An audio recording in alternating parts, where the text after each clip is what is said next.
Okay, so good morning to all participants and professor.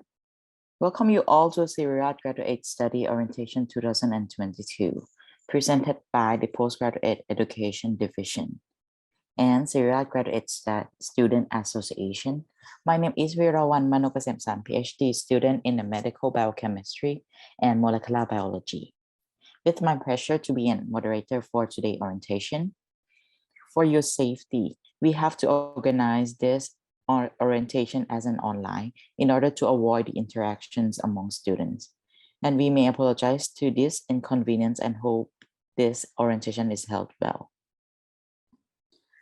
And welcome you all to be one of Mahidol graduate students once again. For those who already in this room, please complete your registration in the link or QR code as shown on the screen here. Before the orientation start, we would like to inform you about the rules for attending. First, please turn off your microphone and camera while you're not a speaker.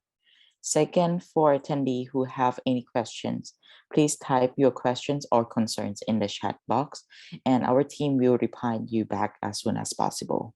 And that's all the rule. And next, I will introduce you about today's schedule. Our orientation will begin with an opening ceremony speech, and then followed by a talk about 21st century skills, then followed by the videos about Siriraj and time management.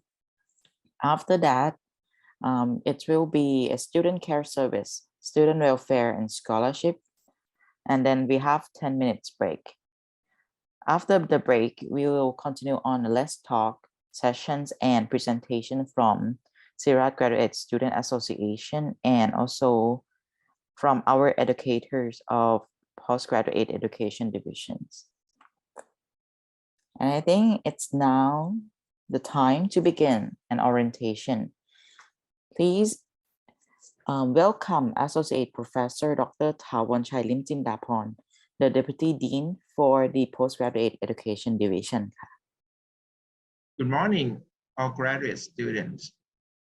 Welcome to Siriraj Graduate Orientation and Leadership Program of Faculty of Medicine, Siriraj Hospital, in academic year 2022. I'm very pleased to welcome you all to the beginning of a new chapter of your life. There are three objectives for this orientation. Firstly, we aim to welcome graduate students as a part of Siriraj family.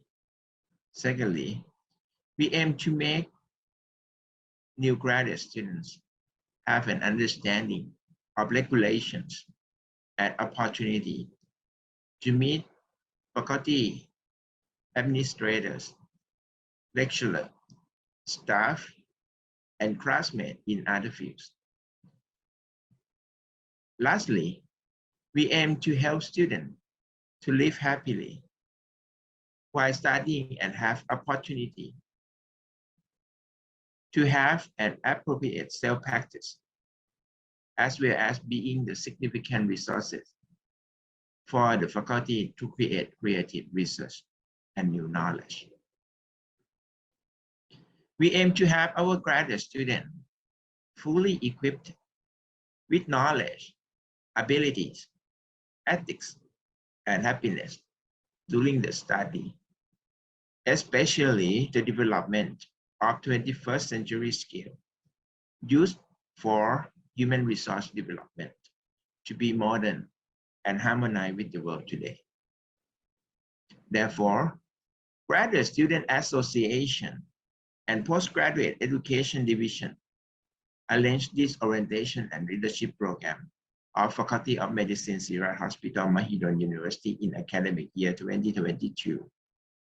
There are many sessions and in bilingual, which are Thai and English, such as 21st century skill, time management, student care service, student welfare, scholarship, living in Siriraj and Siriraj Graduate Association activities.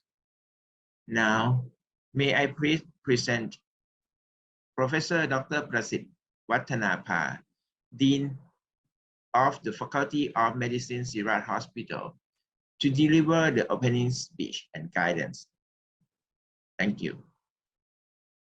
Okay, so thank you very much for um, Associate Professor Dr. Thawan Chailim Jindaporn for a valuable speech.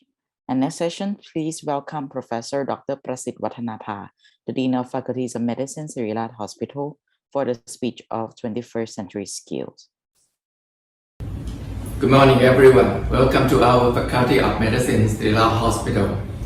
During these few years of your postgraduate education, I would like to emphasize that we are not only expect you to have knowledge, but also we would like you to gain the skills, the so-called 21st century skills, which I'm going to explain you. And during your education, you will gain all of these skills. And hopefully at the end of your program, you will finish what you want to have, and also this 21st century skill will help you, will be very, very beneficial to your future career. So welcome everyone to our Faculty of Medicine, Siriraj Hospital. I do hope you will have an enjoyable stay and enjoy your study with us. I'm going now to move toward the 21st century skill to explain you what it is and why we emphasize on this and how to foster you to have all these 21st century skills. So just follow me.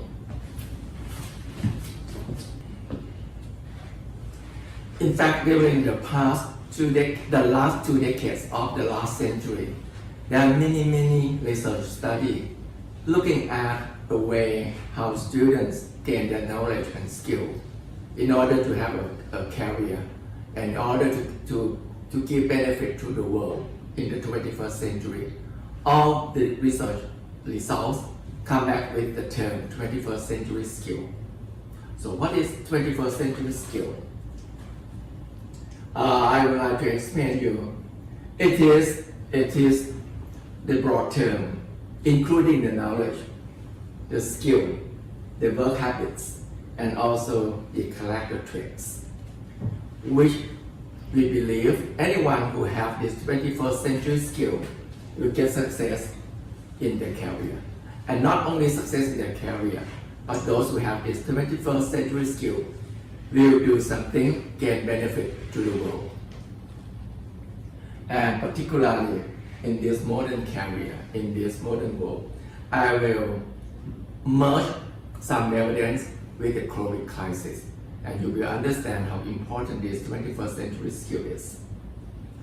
How to learn to cooperate with others and connect with others through the technology and essential skill is the basic of the so-called knowledge-based economy.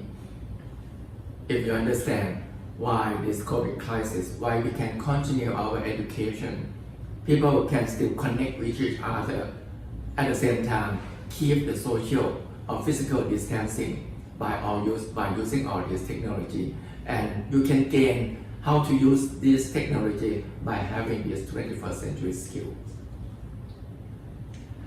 The 21st century skill can be categorized into 4 categories.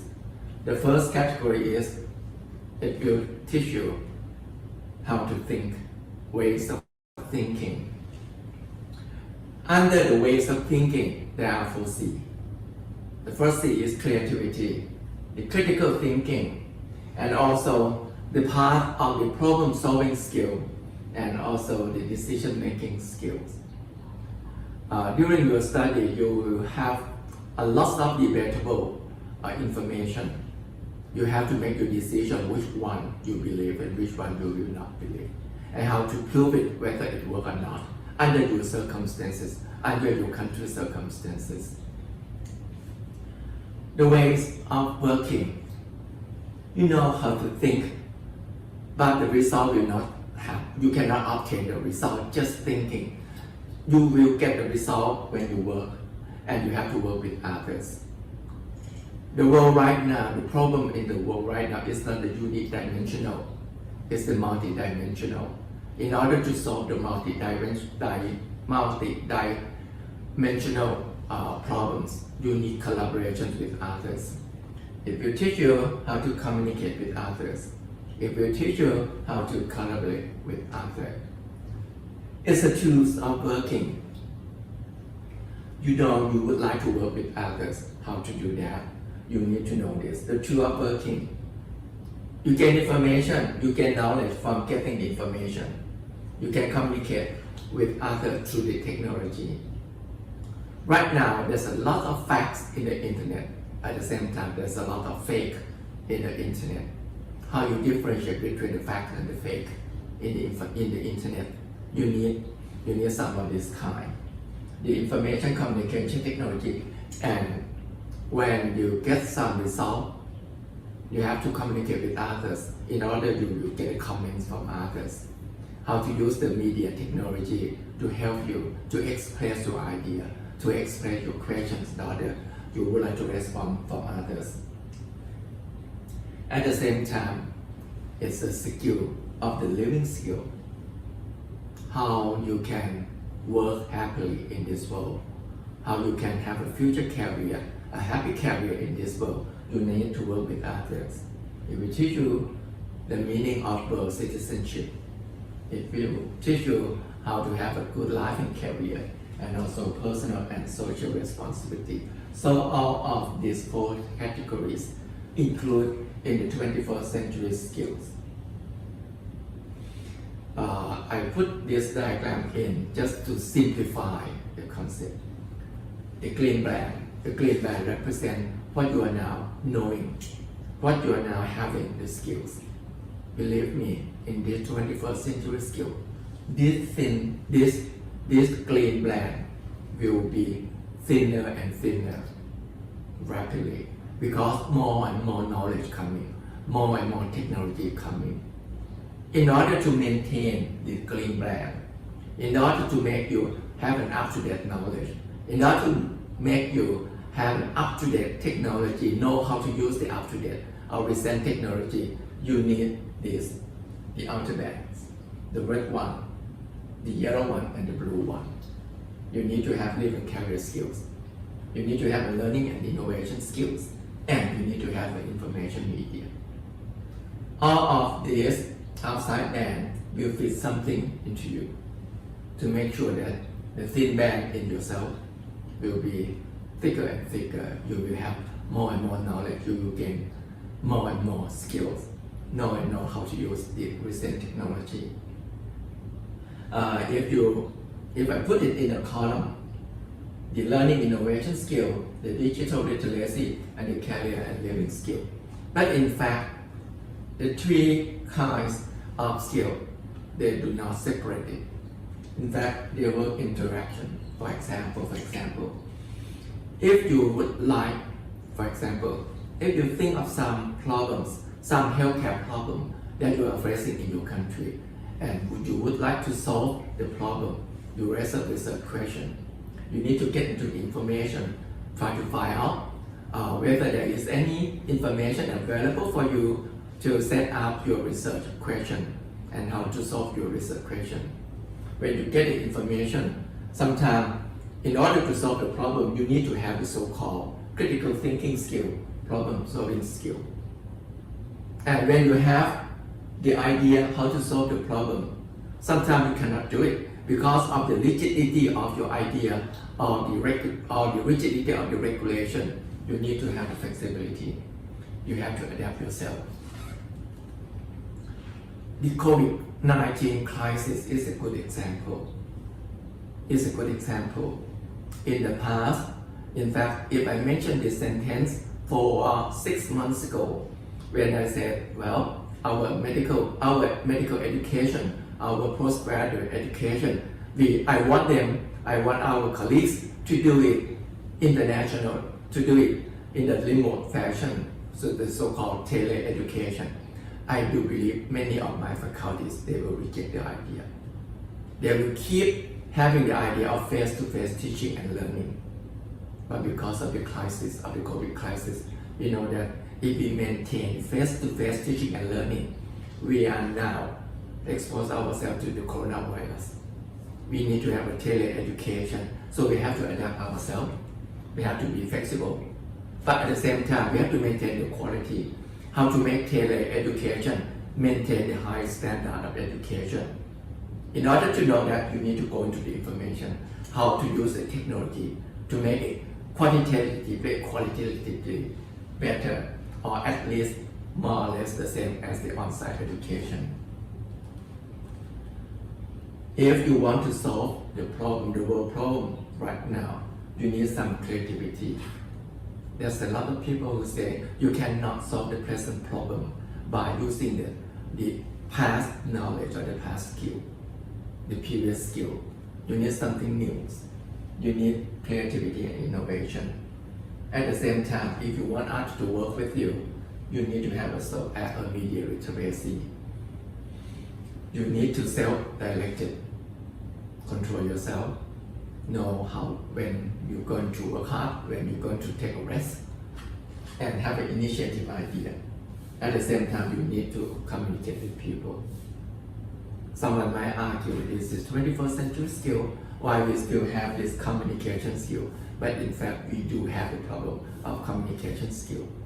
You can communicate with others by using all the media technology, but sometimes when you use the media technology, you can just transfer the content, but you cannot transfer the feeling and the goals of the communication. When I say communication, I mean 3 components of communication: the components, the feeling, and the goals. Sometimes you need to have a face-to-face, sometimes you can use the media. When to use the media technology to help you to communicate with others, and when you need to have face-to-face communication, you will know during these few years of your education. The ICT, this is another important thing, the social and cross-cultural interaction. Some of you may be foreigners, some of you, the majority of you are Thai, but at the same time, in the future, you have to work with people of different language, using different languages. You have to work with someone who have a different culture of yours. You need to work with them. We will teach you how to have this cross-cultural interaction and the social interaction, the collaboration skill, the leadership, the responsibility is a basic, and also the accountability. So all of this 21st century skill, I will explain a little bit more. The flexibility and adaptability mean adapt to change. Adapt to role, job responsibility, schedule, and also various goals you're going to face. Work effectively in the climate of ambiguity, particularly the postgraduate. Believe me, you will have a lot of ideas. Sometimes it's the opposite idea. Look at the literatures. Sometimes the same problems can be solved by 2 or 3 ways. And some schools believe in one options, another do not believe in that option. For example, in this COVID crisis, if you look at the Chinese people, ตรงนี้ they will say แล้วก็ให้กด connect นะครับ หลังจากกด connect เ เรียบร้อย virus. If you look at the US people, they say it doesn't work. You need to use another drug called remdesivir. This is an example. If you get the virus in your body, which drug you're going to use? Of course, you need to look at the literature. You have to do the literature review. You have to ask expert opinion from people, and then you have to make your final decision. So, work effectively in the situation with ambiguity. Be flexible. Incorporate feedback effectively. Get the feedback and also send off the feedback. You might take a feedback. You might get feedback from your advisor or your supervisor. Sometimes it's painful, sometimes it's quite good. But at the same time, you need to do the feedback with others as well, particularly your colleagues. You need to deal positively by setting all of these things. In the past, there are some faculties who believe in the idea of no pain, no gain. No pain, no gain. It means that because they want you to be a good guy, they want you to know a lot. Sometimes they force you, they pressure you, but believe me, they do good, they think good for you. They hope you will have a future career, good future career. So they place you up in order to make you to have a good discipline in working and learning. Understand, negotiate, and balance diverse views. You need to negotiate with others. To have a living career, to have a living skill, you need to communicate and also negotiate with others.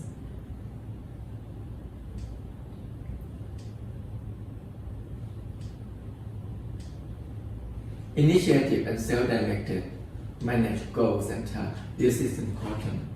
There are some postgraduate students spend 3 or even 4 years to obtain a master's degree. Sometimes it is not because of the content, but because of how to manage the time, how to manage the goals. You will learn how to do this while you study here. How to manage your time effectively.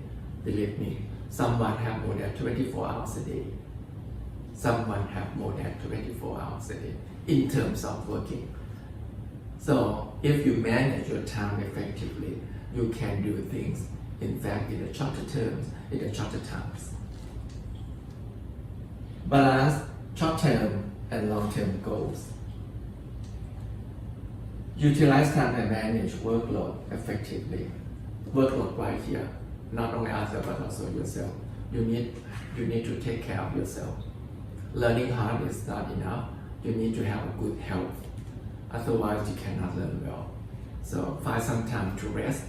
In our Faculty of Medicine, you have many places for you to relax, for you to exercise yourself in the swimming pool or in our fitness center. Find times to manage your health.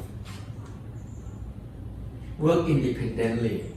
Work independently doesn't mean that you have to work alone, but it means that you know how to solve the problem by yourself, how to figure out what you're going to do. Define, prioritize, complete tasks without direct oversight, which means you need not to have someone to tell you what you have to do. You know what you have to do. You know when you have to do, and you know how you have to do. So learn all of these things while staying here.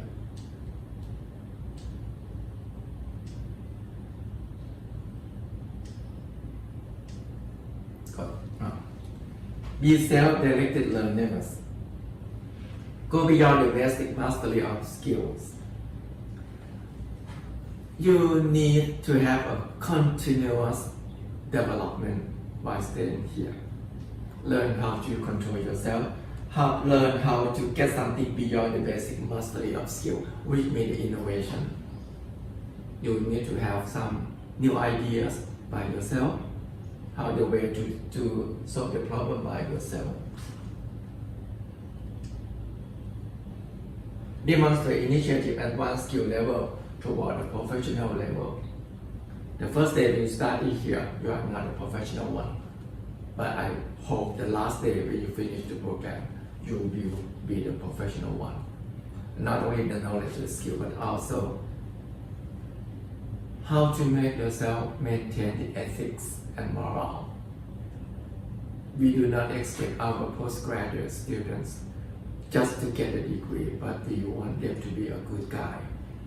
We want them to help the society. We want them to do something for others, because this is the main philosophy of our Faculty of Medicine, Siriraj Hospital, and also the Mahidol University. Demonstrate the commitment to learning a lifelong process. The day you finish your program and leave this Faculty of Medicine, that's the first day of your lifelong learning. And I hope you will continue the lifelong learning throughout your life. Reflect critically on past experience in order to inform future progress. I'm going to probably use a few last slides. The social and cross-cultural skill.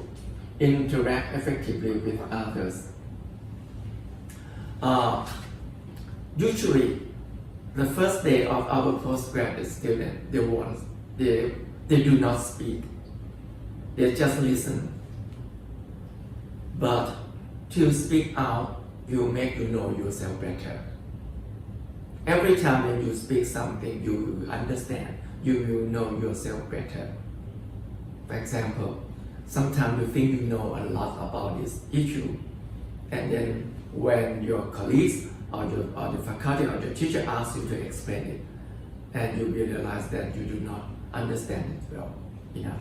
So when you speak, you learn yourself better. But after a while, you need to listen to others in order to know others, in order to have an open mind to get ideas from others. So listen and know when to speak. Conduct yourself in a respectable and professional manners. Say good words to others. Do good to others. Because more or less we are the same level. Respect others. When you respect others, others will respect you in return. Work effectively in the diverse team. You might have many people who work with you. Many work with you while they have a different culture, using different languages. So this is the background of the so-called social and cross-cultural skill. Open-minded, accept different ideas, different concepts. Leverage knowledge and cultural difference to create new ideas and increase both innovation and quality of work. So manage the project. When I started my PhD program in Europe, London, I set up the project plan when I'm going to start the experiment 1, when I'm going to finish it, and when I'm going to start the experiment 2. And I set up the goal, set up the time frame, and keep to finish within the time frame. This is the only way that you can manage how many years going to obtain your master's degree or doctoral degree. So set and meet the goals. When get the obstacle, try to find out how to win, how to overcome the obstacle. That the way to make you tougher and tougher. Prioritize, plan, manage work, and also produce result. Demonstrate additional attribute in order to produce high quality products.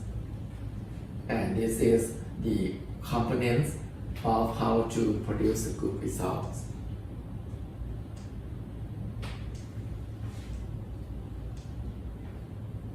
Okay, that's all I'm going to show you. You need not to memorize all of this stuff. You need not to go to look at the definition of the 21st century skills. But believe me, during this 2 or 3 years or even 4 years of your study here, you will learn it day by day, and finally we do believe at the end you will have the knowledge and also these 21st century skills in yourself.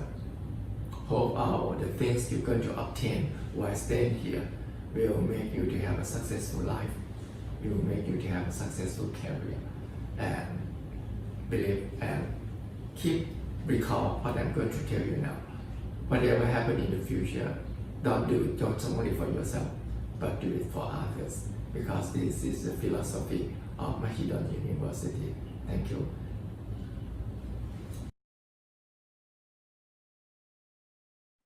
Okay, so please allow me to thank Professor Dr. Prasit Wattanapha for valuable information. And now you all know the skills that in this century and help you all to survive through the recent world. In Mahidol University, there are varieties of soft skill courses for Mahidol graduate students to take, and it is requirement in order to graduate from a master's degree or PhD. You can find further information on the website. And next, please enjoy the video of History of Siriraj.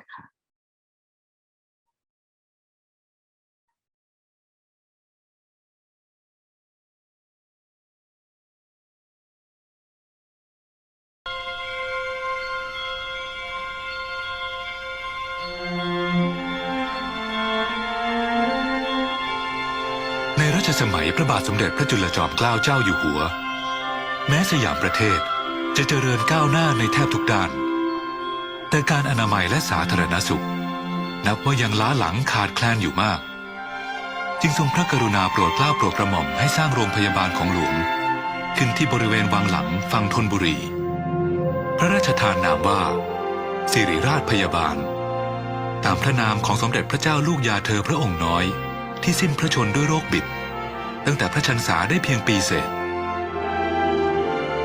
ครั้นถึงวันที่ 26 เมษายน พุทธศักราช 2431 ก็ทรงพระกรุณาโปรดเกล้าโปรดกระหม่อมประกาศเปิดโรงพยาบาลเริ่มให้บริการรักษาแก่ประชาชนเป็นครั้งแรก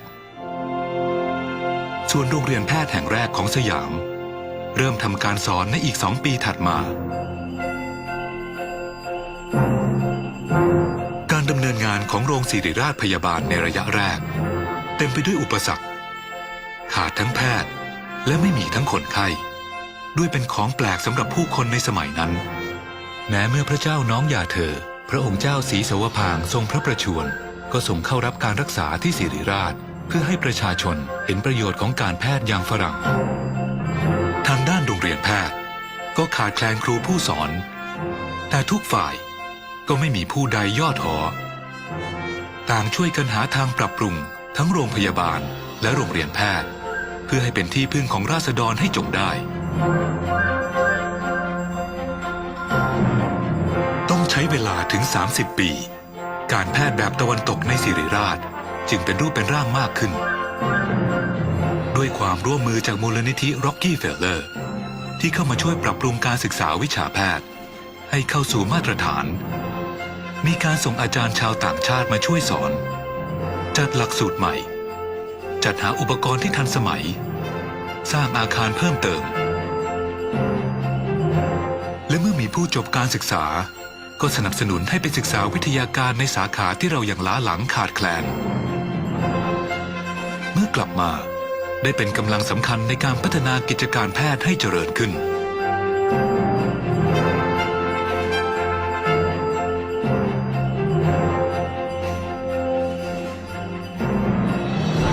เฉพาะอย่างยิ่งการได้รับพระกรุณาธิคุณจากสมเด็จเจ้าฟ้ามหิดลอดุลเดชกรมขุนสงขลานครินทร์ที่ทรงอุทิศพระองค์อย่างเต็มพระกำลังพัฒนากิจการแพทย์ไทยในทุกๆด้านจนเจริญถาวรทันสมัยพระจริยวัตรแนวพระราชดำริและพระราชดำรัสที่ได้พระราชทานในโอกาสต่างๆเป็นสิ่งที่ชาวศิริราชเทิดทูนยึดถือปฏิบัติอย่างมั่นคงมาถึงทุกวันนี้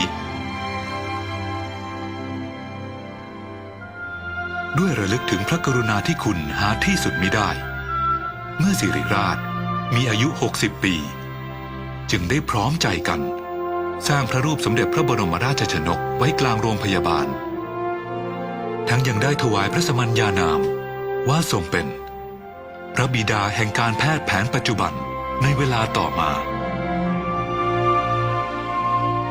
พุทธศักราช 2473พระบาทสมเด็จพระปกเกล้าเจ้าอยู่หัวเสด็จพระราชดำเนินมาพระราชทานปริญญาบัตรแพทยศาสตร์บัณฑิตเป็นครั้งแรกแก่ผู้สำเร็จการศึกษารุ่นแรกและรุ่นที่2การที่พระมหากษัตริย์เสด็จมาพระราชทานปริญญาบัตรแก่บัณฑิตเช่นนี้มีแต่ในประเทศไทยเท่านั้น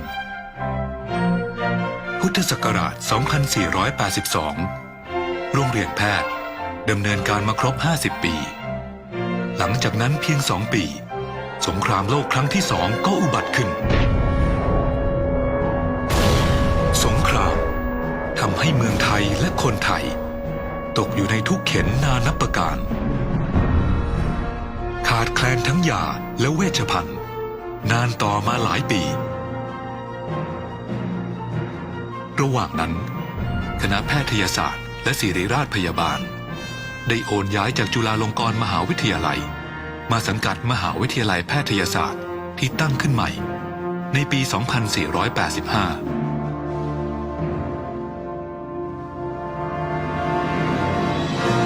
หลังสงครามศิริราชพัฒนาองค์กรอย่างจริงจังทั้งในส่วนของโรงพยาบาลและโรงเรียนแพทย์สร้างความก้าวหน้าทั้งด้านบริการวิชาการงานวิจัยค้นคว้าผลิตบุคลากรทางการแพทย์สาขาอื่นๆไปทำงานในโรงพยาบาลโรงเรียนแพทย์และทุกหน่วยงานทั่วประเทศจนเป็นที่ยอมรับว่า ทย์และบุคลากรทางการแพทย์จากศิริราชเป็นผู้มีความรู้ความสามารถและทุ่มเทให้กับงานที่รับผิดชอบแต่สิ่งที่เป็นที่สุดแห่งความภาคภูมิใจก็คือความเป็นศิริราชสถาบันที่ได้รับความรักและศรัทธาจากประชาชนศรัทธานี้ไม่เคยลดลงมีแต่จะเพิ่มพูนเพราะชาวศิริราชรุ่นแล้วรุ่นเล่าช่วยกันเติมให้เต็มอยู่เสมอด้วยความสำนึกในความรับผิดชอบต่อการปฏิบัติภารกิจเพื่อถวายเป็นราชพลีอย่างไม่มีที่สิ้นสุด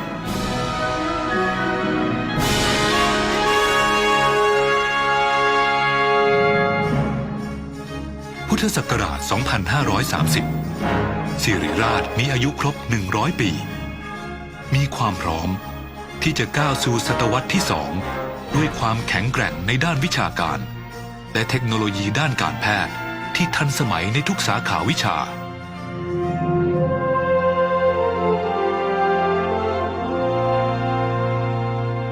จากก้าวย่างเล็กๆเมื่อแรกสร้างวันนี้ศิริราชพัฒนาอย่างไม่หยุดยั้งและกำลังจะก้าวสู่ความเป็นเลิศทางการแพทย์ของเอเชียอาคเนย์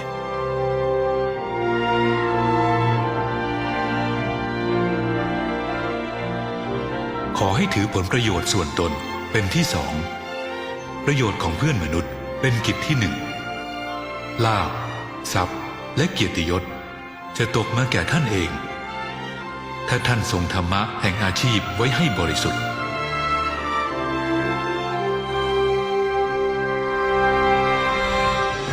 เจตนารมณ์ที่สืบทอดกันมานับด้วยศตวรรษได้กลายเป็นวิถีแห่งแนวคิดการดำเนินงานของผู้คนในศิริราชทั้งมวลจะดำรงสถาพรสืบไปตราบนานเท่านาน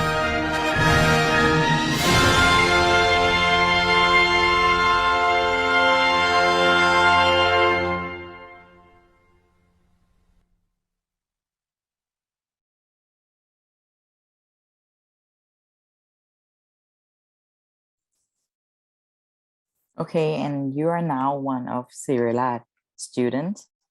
What will you do during your studies in Siriraj? Keep it in your mind and be prepared.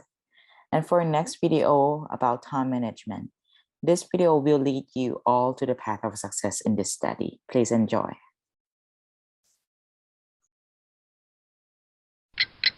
การบริหารจัดการเวลาสำหรับการศึกษาระดับบัณฑิตศึกษาโดยศาสตราจารย์ดร.เพทาย เย็นจิตโสมนัสผู้ช่วยคณบดีฝ่ายการศึกษาหลังปริญญาการบริหารจัดการเวลาสำหรับการศึกษาระดับบัณฑิตศึกษามีความสำคัญต่อชีวิตของนักศึกษาบัณฑิตศึกษาทุกท่านเพราะการบริหารจัดการเวลาจะช่วยให้นักศึกษาใช้เวลาในการเรียนการทำกิจกรรมการใช้ชีวิตส่วนตัวและการพักผ่อนได้อย่างถูกต้องและเหมาะสมช่วยให้นักศึกษาใช้ชีวิตในด้านต่างๆอย่างสมดุลและช่วยให้นักศึกษาสำเร็จการศึกษาอย่างมีคุณภาพสมเด็จพระมหิดลาธิเบศรอดุลยเดชวิกรมพระบรมราชนกพระบิดาแห่งการแพทย์ไทยได้ทรงกล่าวสอนนิสิตเตรียมแพทย์ปริญญารุ่นที่1ไว้ว่าเวลาเป็นของมีค่าเมื่อมันล่วงไปแล้วมันจะไม่กลับมาอีกถ้าเรามีโอกาสใช้ให้มันเป็นประโยชน์แล้วเราไม่ใช้มันก็น่าเสียดายก่อนที่นักศึกษาจะเรียนรู้ในเรื่องของการบริหารจัดการเวลานักศึกษาคุณทำความเข้าใจในเรื่องเกี่ยวกับชีวิตเสียก่อนว่าจริงๆแล้วเรามีชีวิตอยู่เพียงแค่ปัจจุบันและชีวิตคือสิ่งที่เรากำลังกระทำสิ่งใดสิ่งหนึ่งอยู่ในขณะนี้เรากำลังเข้ามาเรียนในระดับบัณฑิตศึกษาที่ศิริราชดังนั้นการเรียนบัณฑิตศึกษาก็คือชีวิตของเราการบริหารจัดการชีวิตกับการบริหารจัดการเวลาเป็นเรื่องเดียวกันถ้าเราบริหารจัดการชีวิตของเราได้ดีเท่ากับเราบริหารจัดการเวลาได้ดีในทางกลับกันถ้าเราบริหารจัดการเวลาได้ดีก็เท่ากับเราบริหารจัดการชีวิตของเราได้ดีด้วยทักษะในการจัดระบบการทำงานและการบริหารจัดการเวลาหรือ Organization and Time Management Skills เป็นทักษะในศตวรรษที่ 21 ที่สำคัญอย่างหนึ่งสำหรับนักศึกษาบัณฑิตศึกษานอกจากทักษะในการคิดวิเคราะห์และทำงานทักษะในการทำสิ่งสร้างสรรค์ทักษะในการสื่อสารและการนำเสนอและทักษะอื่นๆทำไมเราต้องบริหารจัดการเวลาเราจะต้องบริหารจัดการเวลาเพราะเวลาในชีวิตของทุกคนมีจำกัดเวลาในการเรียนระดับบัณฑิตก็มีจำกัดเวลาและกระแสน้ำไม่รอใครเวลาเป็นทรัพยากรที่มีค่าที่สุดเวลามีความสำคัญมากกว่าเงินเราสามารถหาเงินให้มากขึ้นได้แต่เราไม่สามารถจะทำให้เวลาเพิ่มขึ้นได้การบริหารจัดการเวลาคืออะไรการบริหารจัดการเวลาคือการกระทำหรือกระบวนการในการวางแผนและการเอาใจใส่ต่อการควบคุมเวลาที่ใช้ในการทำกิจกรรมอย่างใดอย่างหนึ่งเพื่อให้เกิดประสิทธิผลประสิทธิภาพและผลิตภาพการบริหารจัดการเวลายังมีประสิทธิภาพคือต้องเริ่มต้นด้วยการมีวิสัยทัศน์และเป้าหมายอย่างชัดเจนก่อนดังนั้นนักศึกษาจะต้องมีวิสัยทัศน์และเป้าหมายของตัวเองอย่างชัดเจนจึงจะสามารถบริหารจัดการเวลาของตนเองได้อย่างมีประสิทธิภาพเช่นมีวิสัยทัศน์ที่เรียนให้สำเร็จอย่างมีคุณภาพและมีเป้าหมายที่จะศึกษาให้สำเร็จภายในระยะเวลาที่หลักสูตรกำหนดเป็นต้นขั้นแรกของการบริหารจัดการเวลาคือการวางแผนในการศึกษาในระดับบัณฑิตศึกษานอกจากการเรียนแล้วนักศึกษายังมีงานและกิจกรรมหลาย ๆ อย่าง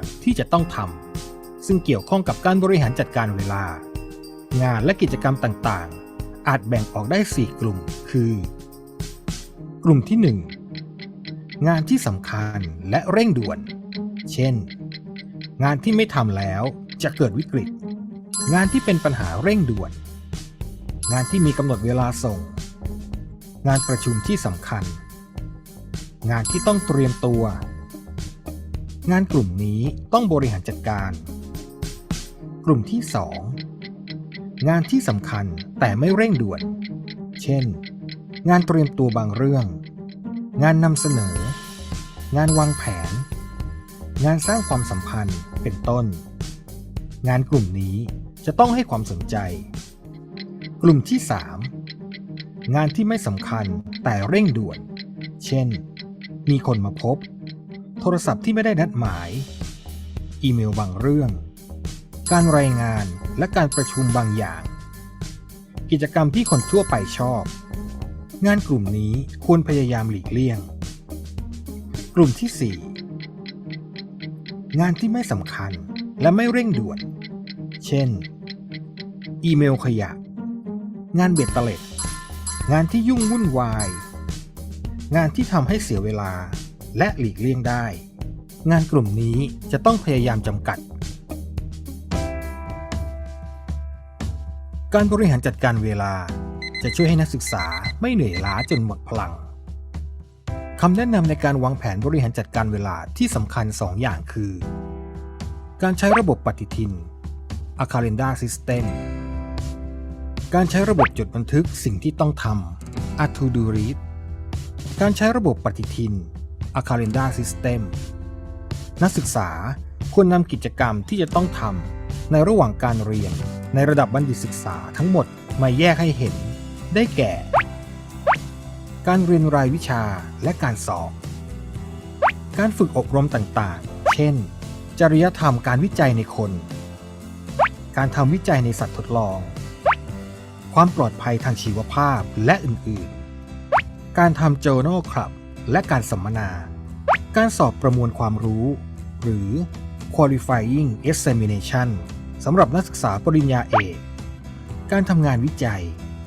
การรายงานความก้าวหน้างานวิจัยการนำเสนอผลงานในสิริราช Graduate Research Forum และการประชุมทางวิชาการการทำกิจกรรมนอกหลักสูตรเช่นงานจิตอาสาการเตรียม Proceeding และ Manuscript เพื่อการตีพิมพ์การเขียนและสอบวิทยานิพนธ์เพื่อนำมาจัดเป็นตารางกิจกรรม และกำหนดเวลาเพื่อวางแผนในลักษณะที่เรียกว่ากันชาร์ตโดยกำหนดเวลาเป็นรายปี รายเดือน และรายสัปดาห์ดังตัวอย่างตารางกิจกรรมและกำหนดเวลาเพื่อวางแผนของนักศึกษาปริญญาโทในระยะเวลา 2 ปีแบ่งช่วงเวลาช่องละ 6 เดือนตัวอย่างตารางกิจกรรมและกำหนดเวลาเพื่อวางแผนของนักศึกษาปริญญาเอกสำหรับนักศึกษาผู้ซึ่งจบปริญญาโทและเข้ามาศึกษาปริญญาเอก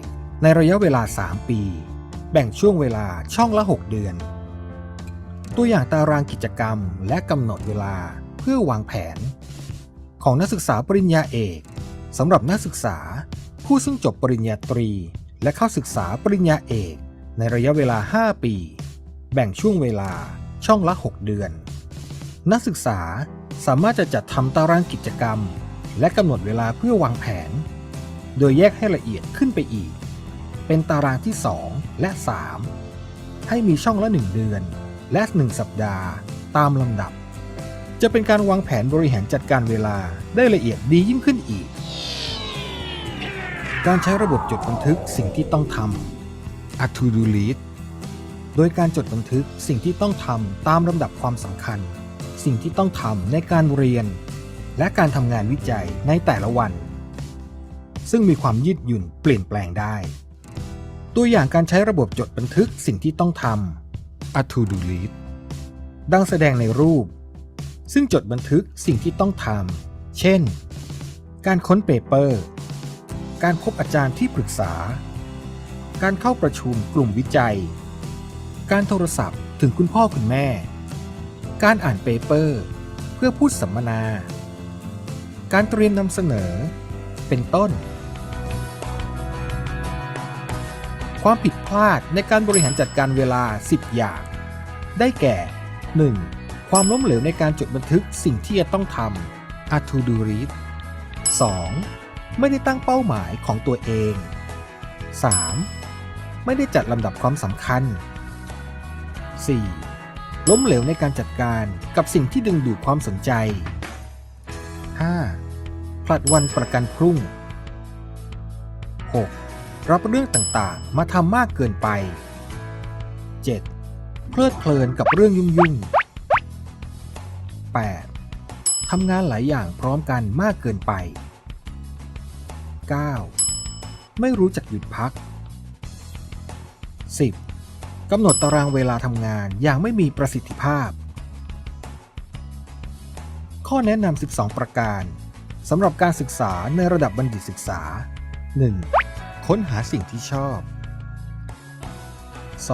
2. บริหารจัดการชีวิตและเวลาให้ดี 3. บริหารจัดการอารมณ์และความเครียด 4. มีวินัยในตนเองและความมุ่งมั่นตั้งใจ 5. ทำงานหนักและทำงานอย่างชาญฉลาด 6. ทำอะไรให้เร็วไว้ก่อนดีกว่าทำช้า 7. สื่อสารและร่วมมือกับคนอื่น 8. เข้ากันได้ดีกับอาจารย์ที่ปรึกษาและคนอื่นๆ 9. การทำงานเป็นทีมมีความสำคัญ 10. เรียนรู้ในการให้การรับและการแบ่งปัน 11. ร่วมทำงานจิตอาสาและงานนอกหลักสูตร 12. เรียนให้สำเร็จอย่างมีคุณภาพในเวลาที่กำหนดจบการบรรยาย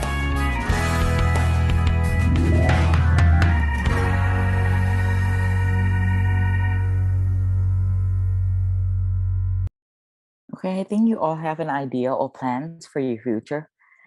And next sessions would be talk about student care services, student welfare, and scholarship details. So I would like to invite Associate Professor Dr. Piti Tuwajit, Assistant Dean for Postgraduate Education Division. Please welcome. Okay, so you can see the footprint. So first of all, I would like to make welcome for everyone to join in Faculty of Medicine, Siriraj Hospital graduate study.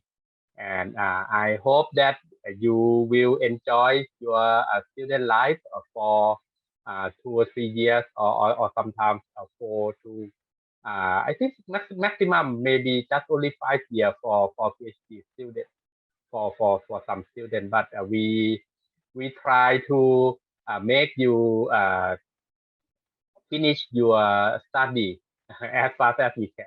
Okay. For about the topic that I will show you is about scholarship. The main point is about the scholarship, and also the student care service and the student welfare that will provide to all of the faculty, all of the faculty member, including the graduate student. Okay. First of all, that the main point that I think all of you would like to know about is the scholarship. Sorry, that this year we have some change of the scholarship that's better. That's better to you, because we can increase the salary of the scholarship to all of you, but it is during the process, so that sometimes the PowerPoint will show as the tentative that you can see. We divided the scholarship into two types, type 1 and type 2, because the criteria for enroll of the student is different. So that for type 1, we use just only for first year student, and for type 2, we include the second year to to more, second year to third year student of master degree, and second to fourth year in PhD. And we also have the scholarship for research presentation in the international conference, but we support mainly for the flight ticket. And the graduate student exchange scholarship, this depends on the contact or the collaboration between your advisor with the overseas professor to change you to send you to the foreign country for making some study in the laboratory study. And lastly, the dual choice PhD program scholarship. For first of all, I just show you about the type 1 for type 1 Siriraj graduate scholarship for the first year student. That the tuition fee we will pay for you all due to the as you pay to the graduate faculty of graduate study. And the monthly stipend that I tell to you that it should be increased to 8,000 Thai baht for master degree and 14,000 Thai baht for PhD. But we will need something, some return, something for PhD. But this one is tentative, because the announcement is during a process, so that it will finish. I think it will finish within a month. That will appropriate with your scholarship this year. So I think you can know that you will receive the stipend like this. But the requirement or criteria that you need to have is about the GPA that at least 3 from 4 scale for both PhD and master. but if you graduate for some institute that have no 4 scale gate, you need to find some equivalent equivalent website to change the grade from your grade to be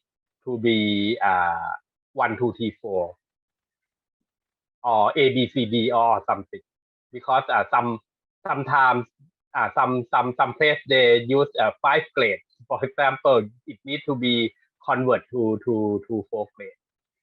And this is the point that we divide the scholarship in type 1 and type 2, because if you have lower GPA from the previous institute, you cannot apply for type 1. If you have 2.5, for example, you cannot apply for type 1, but you can apply for type 2 after 1 year, so that you will lack of the scholarship for only 1 year. Okay, but the other requirement is the English proficiency test that announced by Faculty of Graduate Studies. You need to pass the graduate the graduate score, not the enrollment score, but for the graduate score, so that it's quite a little bit difficult, but it needs to show that you have proficiency of the English enough for study, not only for international students but also in Thai students, because the the English score for Faculty of Graduate Study is different. It's quite some difference between the international program and Thai program. Okay. And also you need to have the good conduct and can work as a team, and at the end of type 1 scholarship, applicant can apply for type 2 scholarship if your requirement meet the criteria. Okay. So if you have any questions, so you can type into the chat box, and then after I finish the presentation, so I will answer you later. The condition of the type 1 scholarship, that you need to submit the progress report to the program director or the advisor, and also you need to attend graduate research forum. This is the research forum that we perform in Siriraj, and it is the academic forum that need the student or of the student to join. You need to attend every year until you graduate. It's just once a year, so that it is not so much work. And you need to submit the thesis. Okay, you need to submit the thesis for after you graduate. After you graduate, it is just the time after this, that after you graduate, you need to submit the thesis in the required format. Okay, and need to specify the statement the research project was partially supported by Siriraj graduate scholarship. Okay, this one is quite important because we need to have some recognition for present to the faculty committee to continue the scholarship for the next year student. Okay, and if you retire and cannot complete the study, you need to return the full amount of the scholarship. you need to return the full amount of the scholarship that you receive, but we we will not get you some extra. Just only the return of the scholarship that you use before you, if you cannot finish your study. So just decide that if you think you cannot finish the study, so that you it's just better to not to receive the scholarship. Okay, just move to type 2. Type 2 is for higher year, like second to third year of the master degree. You can apply May on second year or third year, but it will present to you. We will give the stipend to you and the tuition fee to you. Just only 1 year for master degree and 2 years for PhD.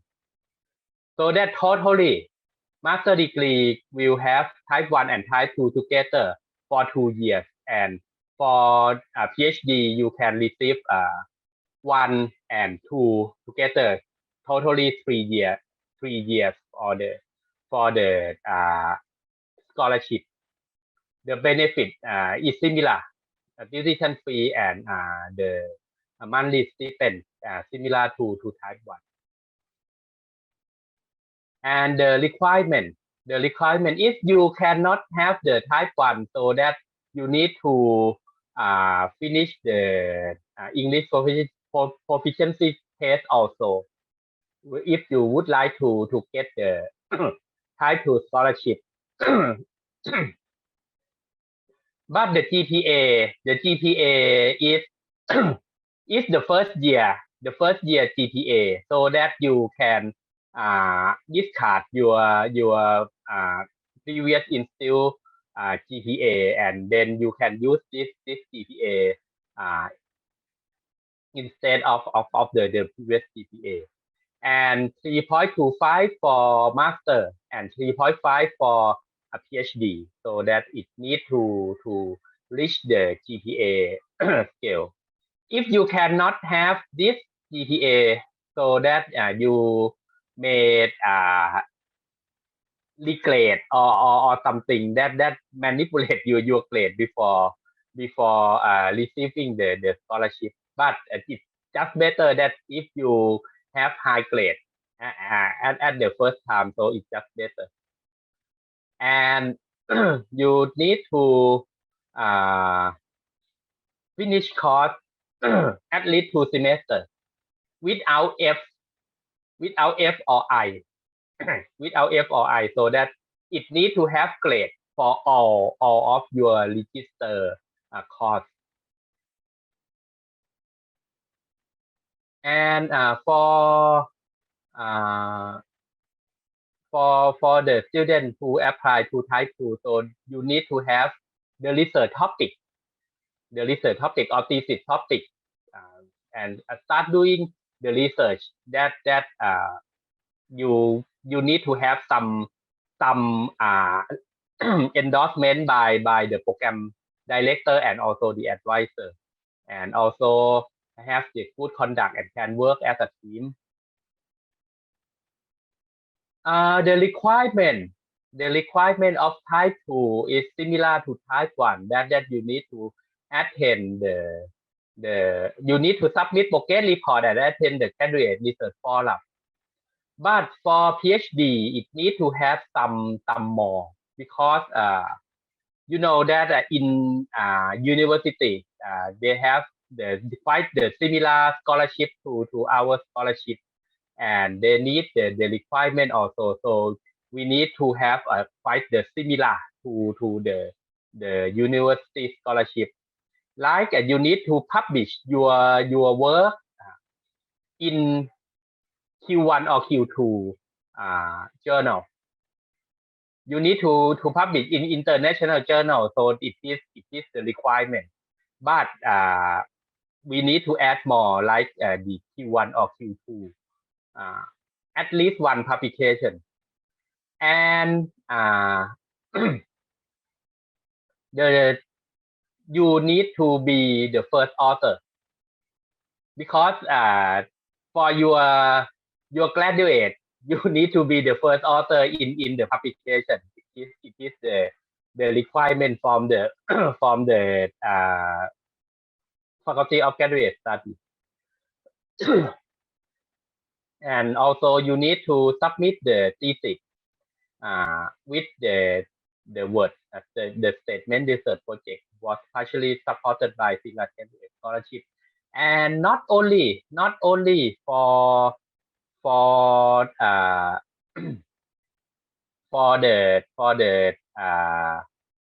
thesis, but also in the publication that you have to publish. So it need to have the word of the of this one, the acknowledgement of this one. And also you need to return the full amount of the scholarship if you cannot finish your study. Okay, so for this one, I think it is a little bit lacking some information.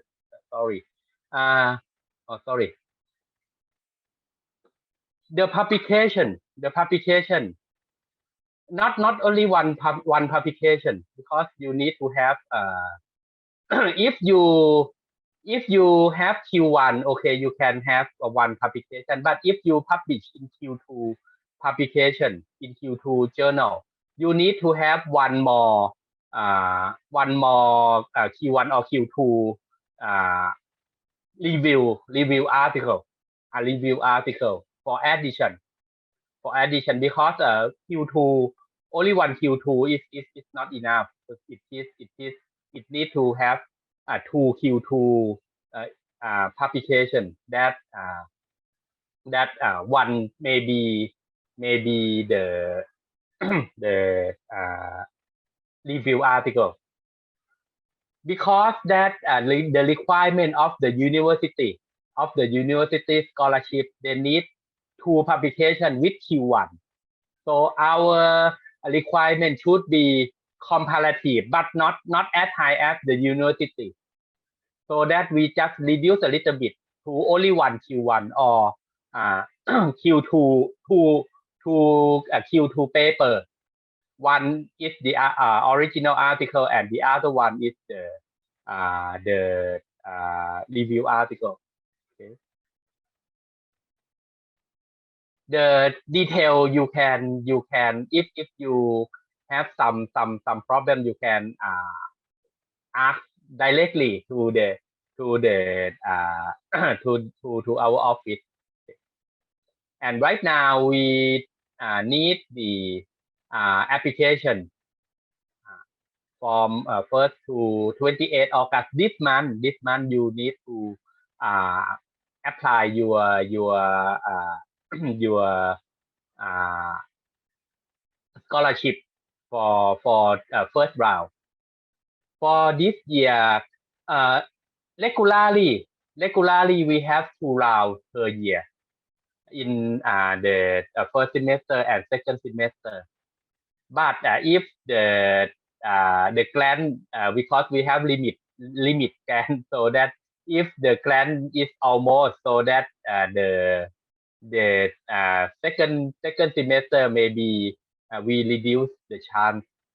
And also sometimes we increase the 2 rounds per semester. That depend on the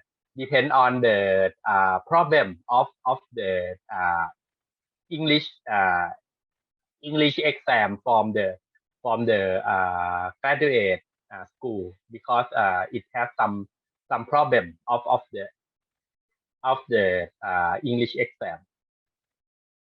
Okay, but if there is no problem, so that we just allow just only 1 round per 1 semester. So you need to keep looking for the announcement.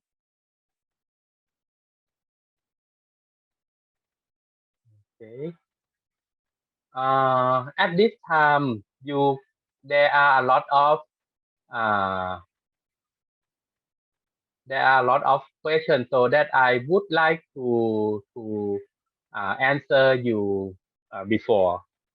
The first question is that IELTS before more than 2 years and new IELTS exam, so that it's possible to apply on the pending IELTS. Regularly, it cannot. But if you apply before, we can see your application, and we can extend your IELTS. Your wait for your IELTS score before the meeting of the committee, so that the deadline of the scholarship application may be just a little bit extended, so you can contact us for the timing before. If you make sure that you will have the new IELTS score at the time. But if you have the new IELTS exam on October or November, so I think it is not appropriate. But if within September, I think it's September, if you have the IELTS score on September, it is okay. But for October or November, it may be not enough, not good enough. Okay.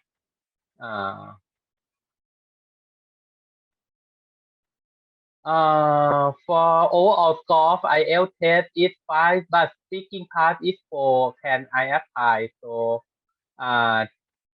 you ask that the IELTS test, total IELTS test for master is 5, but speaking part is 4. So I think it is not enough for the exam. But you can adding something with Mahidol graduate from the graduate school English exam. You can add some part from that. It is the requirement, requirement similar to the graduate school. Okay.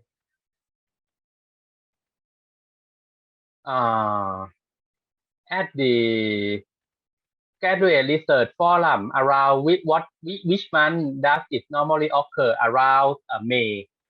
It's around the mid of the May until the nearly end of May. So that it is regularly that we perform. Okay, thank you. You can get IELTS before September, so I think it can be on time for the apply, so that you please apply for the scholarship. Okay.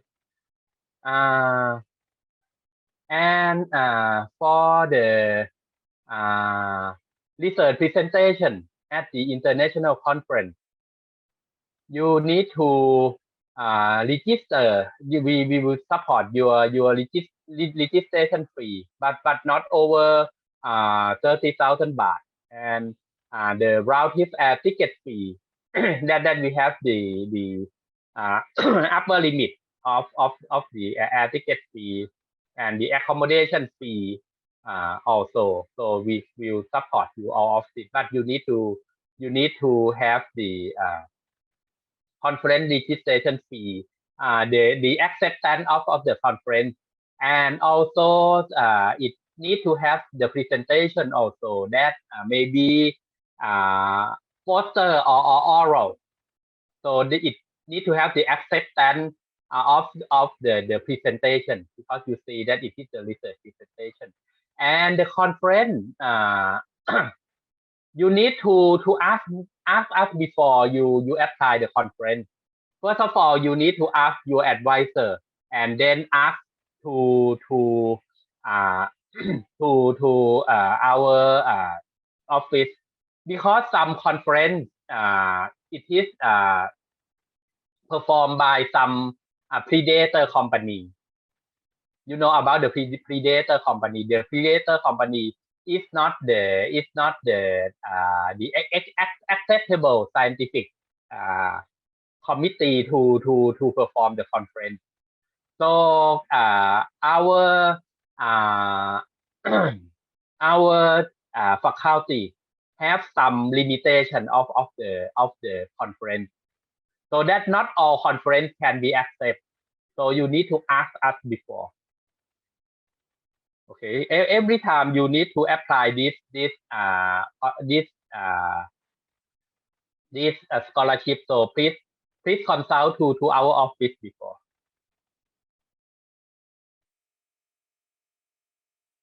And you need to be a graduate student and must pass the proposal examination or the qualified examination, and you cannot have the scholarship.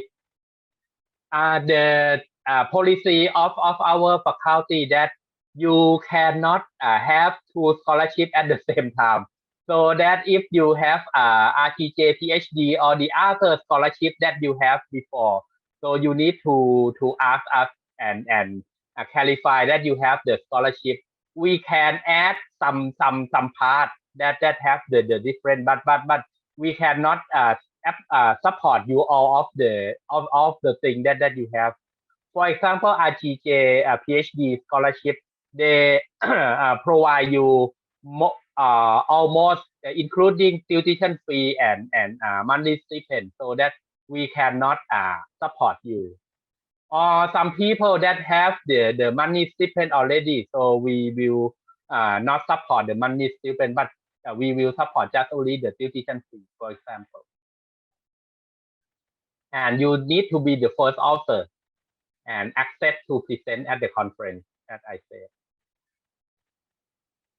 For the Siriraj Graduate Student Exchange Scholarship, your advisor need to have the collaboration, and it need to have some connection already and the acceptance letter from the overseas professor.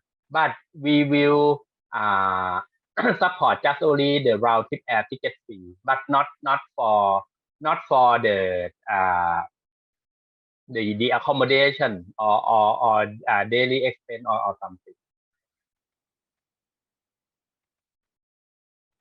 For dual choice PhD program, for this one, if we have the choice PhD program that if you enroll in the program, so you will know before that you enroll in the choice program.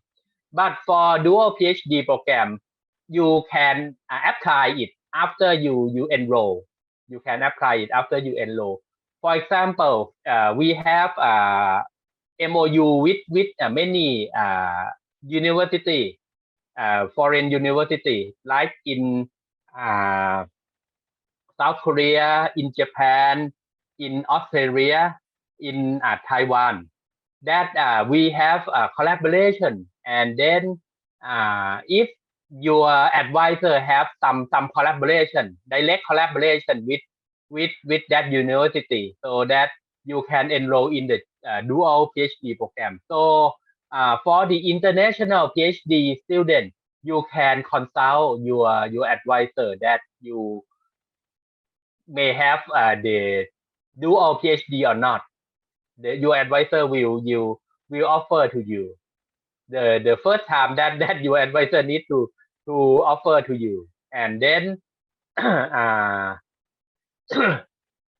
we will support you the tuition fee, monthly stipend, that's similar to PhD student, round trip ticket fee, and the advisor expense to the overseas.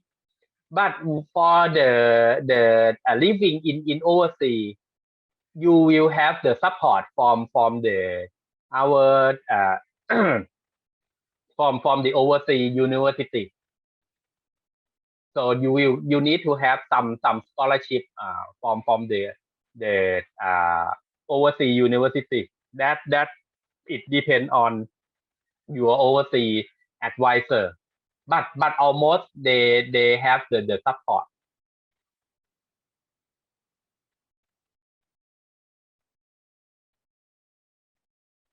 Okay, there is some question more that for new student can only apply for type 1 scholarship for the first time. If you in the first year you can apply only type 1 scholarship for the first time, yes, but if you cannot apply for type 1 scholarship and you are going to second year student, so that time you need to apply for type 2 scholarship. For example, if you have lower, you have not enough GPA from your previous institute, so that you cannot apply for type 1 scholarship, but you can apply for type 2. So sometimes you can apply for type 2 for the first time. Okay, but it is the next year that you will be the next year student, the second year student. Okay. And the information about the student care service and welfare, we have the service for you for physical health, trauma, and also the mental health. That for physical health, in case of non-emergency, so you can go to student health service at the fourth floor, room 499 in OPD building. Right now, this is the OPD building. It is the the front of the hospital, and this is OPD building. This is the trauma building. If you need to go to trauma or emergency room, you need to go to here. Okay, and after 11 o'clock and weekend, you need to have the on-call service of the fourth floor of the OPD building. In case of emergency, you can go to the first floor trauma building for 24 hours. And for mental health, we have the contact person, Miss Wachiraya Lertklai or Pipi, that she is the clinical psychologist for our office. And also she works in a department of psychiatry. And this is the phone and line ID that you can contact her later. And for extracurricular activity or soft skill that need to fulfill the requirement of the graduate study from faculty of graduate study. So you need to go to faculty of graduate study website and find some. There are some online course that you can fulfill. But in Siriraj Hospital, it needs to have some attention of the soft skill activity. For example, the Siriraj Graduate Forum, for example, that you may be worker in the Siriraj Graduate Forum that may have you can count with the hour for the soft skill also. This is the from the website of the FGS,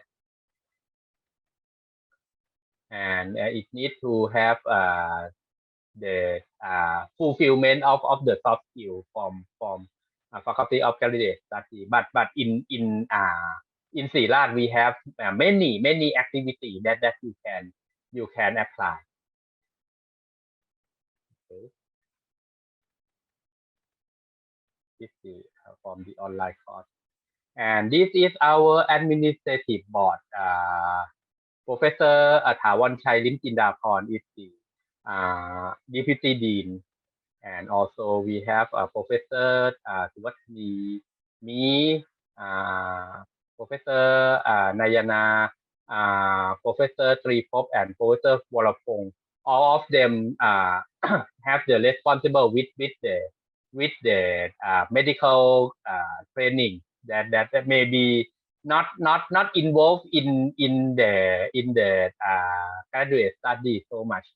So mainly will be อาจารย์ถาวรชัย อาจารย์สุวัฒนี and we haveคุณสุภาพร เฉลิมวุฒิ as the head of the office. And for graduate study unit, we have คุณจารุวัฒน์คงหิน คุณกุลนาถ คุณวรางคณา คุณอภิสิทธิ์ and คุณวิสรุต that can support you for along your study in Siriraj.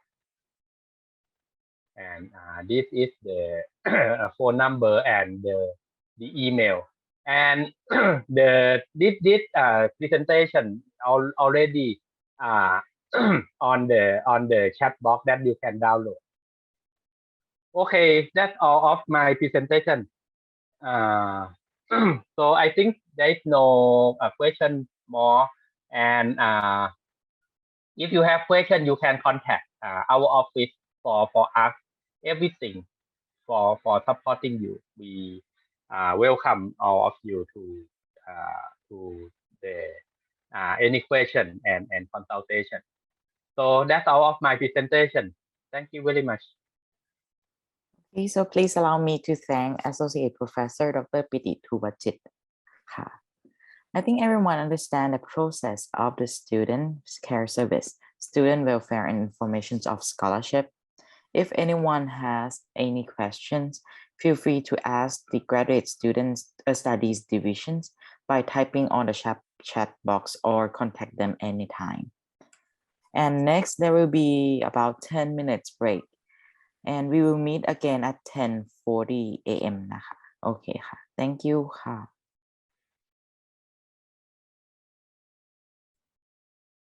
Okay, so welcome back everyone. And for next sessions, we will continue on Let's Talk session with our psychologist by Ms. Vashilaya Lertkai or Pipim. Please allow me to welcome Pipim ค่ะ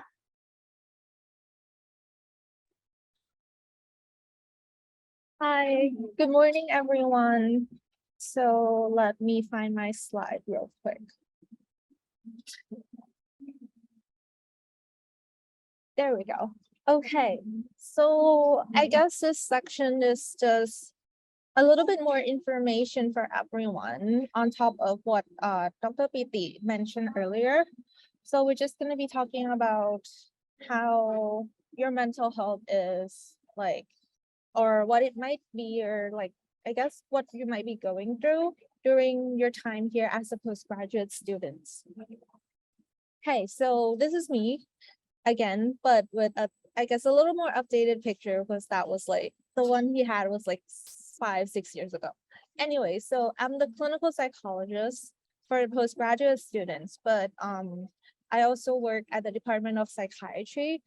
And I guess like for as my Thai name is quite long, it's okay for everyone to call me Pim. Okay, so we'll just move on. Now I'm just want to check in with everyone a little bit about how you guys are this morning.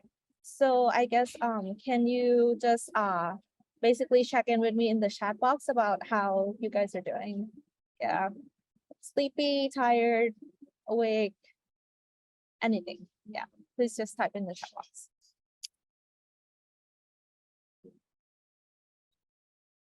There's a lot of people here today, right? Both master's and PhD students. Good. Okay. How about everyone else? Very good. Fine. Okay. Actively listening. Thank you so much.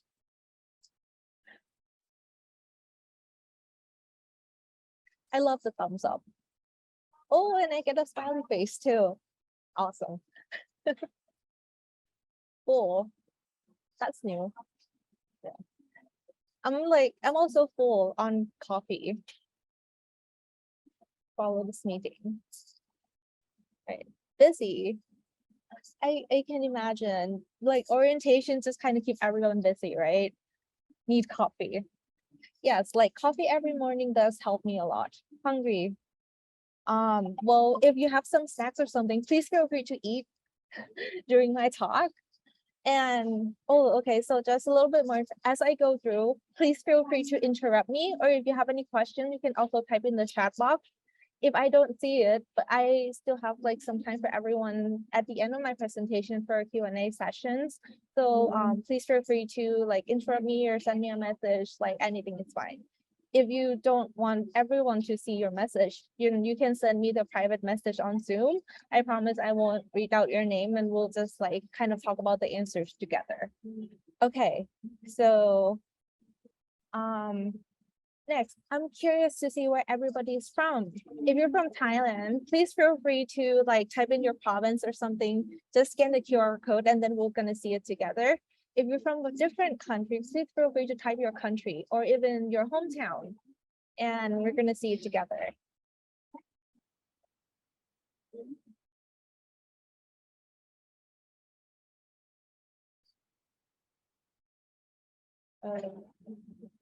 Let's see. Oops. How do I minimize this? Hold on. Okay, we're gonna see. Oops.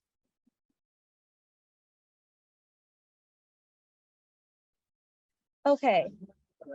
Let's see. There's. Oh, okay, so there's 3 people from Bangkok. Let's see, where else?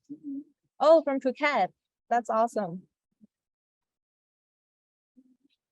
Do we have anyone from different countries? Whoops. Sorry, I'm still trying to navigate Padlet. I think it's like really cool tool, but it's just a little difficult. Okay. Let's see. Indonesia, Tanzania. Wow, working in Yemen. I've never been there. Cambodia. Pakistan, Philippines. Welcome everyone. Wow, okay, that's really cool. Okay, let's all right. So I'm curious to know, what are your expectations from the courses here? Like, you can type in the chat box, or if you're comfortable, you can just like open your mic and tell me. What are your expectations with postgraduate life, I guess? Like, are you anticipating that it's gonna be busy, or it's gonna be relaxing, or it's gonna be like really hard work, or you think you can just enjoy it quite a bit? Like anything.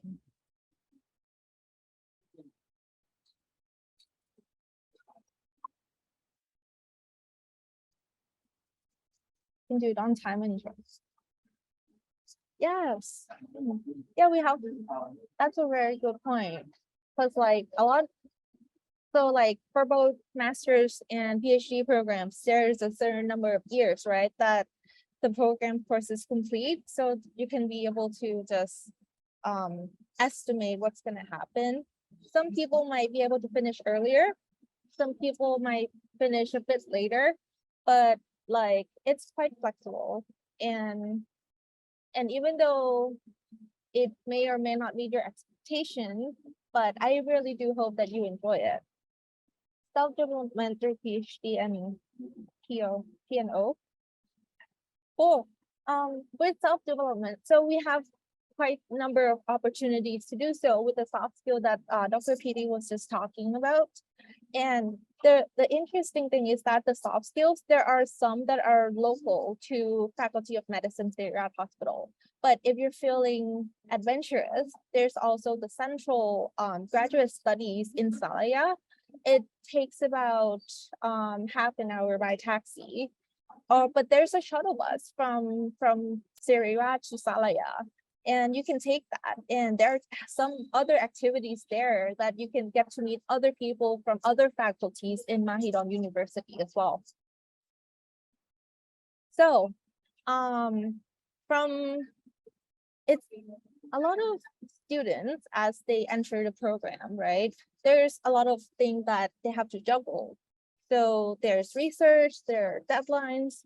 Sometimes you might have to adapt to your supervisor as you might not see eye to eye. But if you guys get along, that's great. But there might be some conflicts. I'm not saying like really bad conflicts, but then, you know, like there's we cannot agree on everything.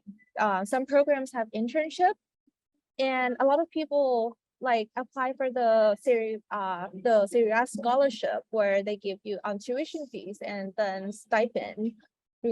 So, and there are criteria for scholarships, right? That Dr. PD talked about. So just trying to managing all that, like it can be overwhelming for some of you. Some of you might be able to manage, and that's great. But then like there are also some of you that might just focus on your studies, but then some of you take like a work leave where you still have to manage work.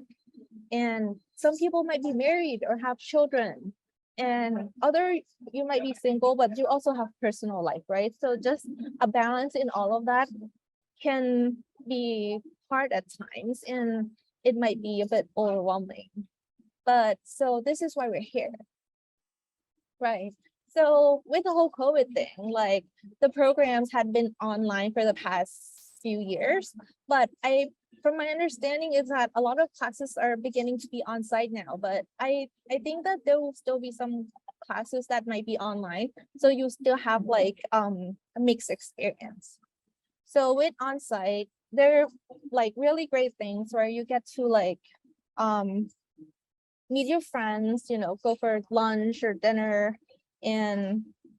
But then with online, like a lot of people that only took online classes, they were struggling because they didn't get to meet their classmates. They didn't really get to bond in person, and that's quite different, you know? So I'm just like with on-site, I feel like everything's gonna flow more naturally when it comes to human interaction. So we're gonna talk about online learning a little bit. Okay, so how to make online learning less painful? Do you guys have any ideas? I would love to hear from you.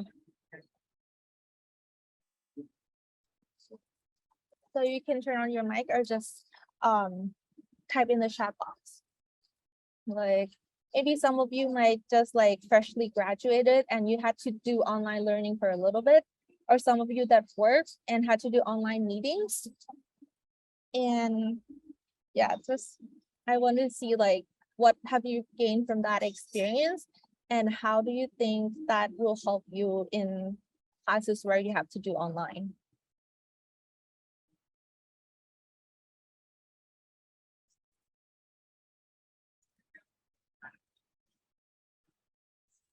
We're just gonna give everyone some bit of time here.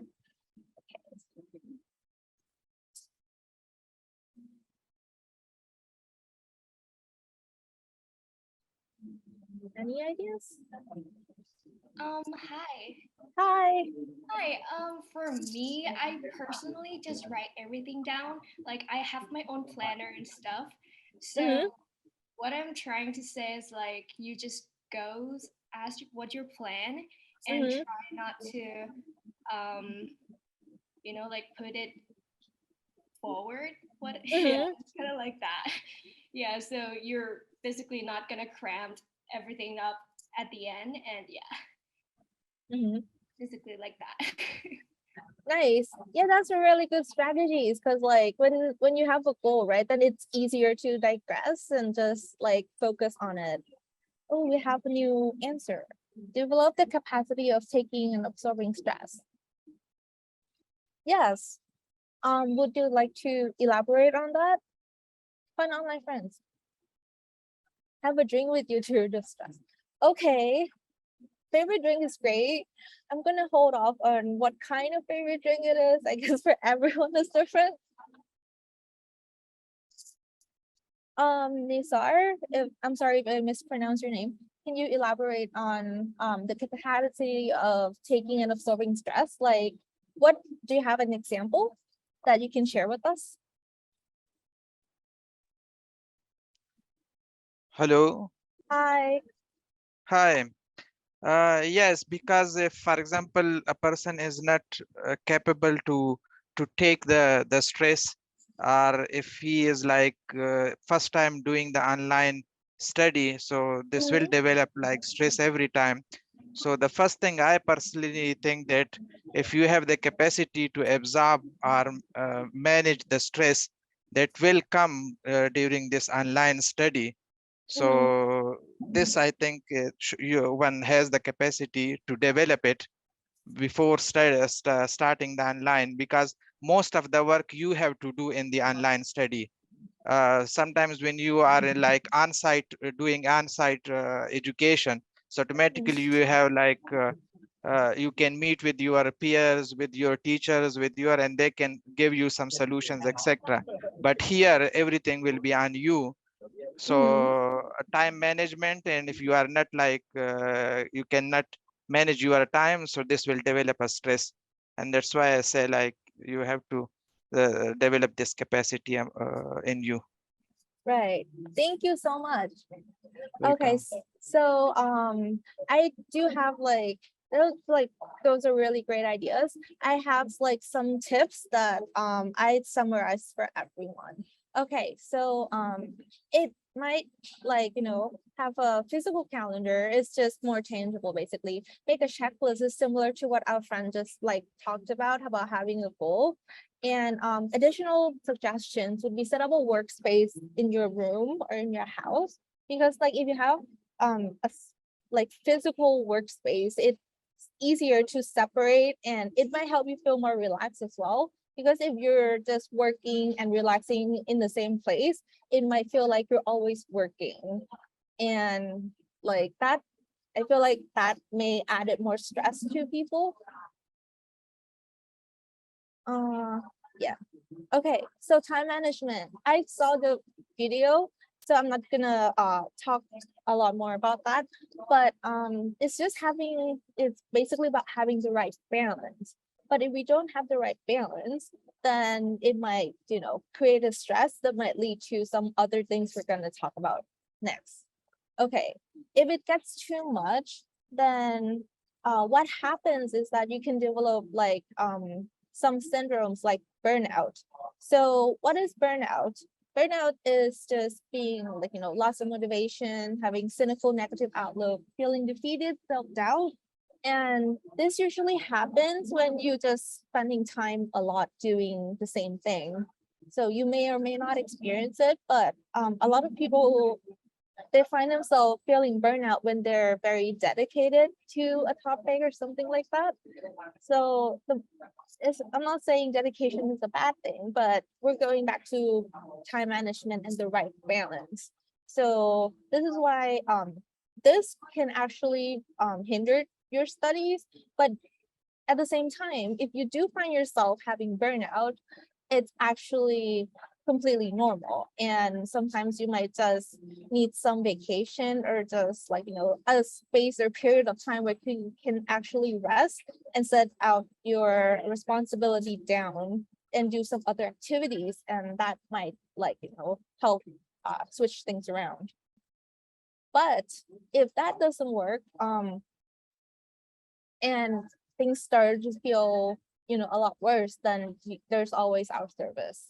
The next point I'm going to make is there's another syndrome that you might face as you go on to your postgraduate studies. So I'm gonna show you the video and then we'll talk more about it. Okay. Can you hear it now? Yes, it's obvious.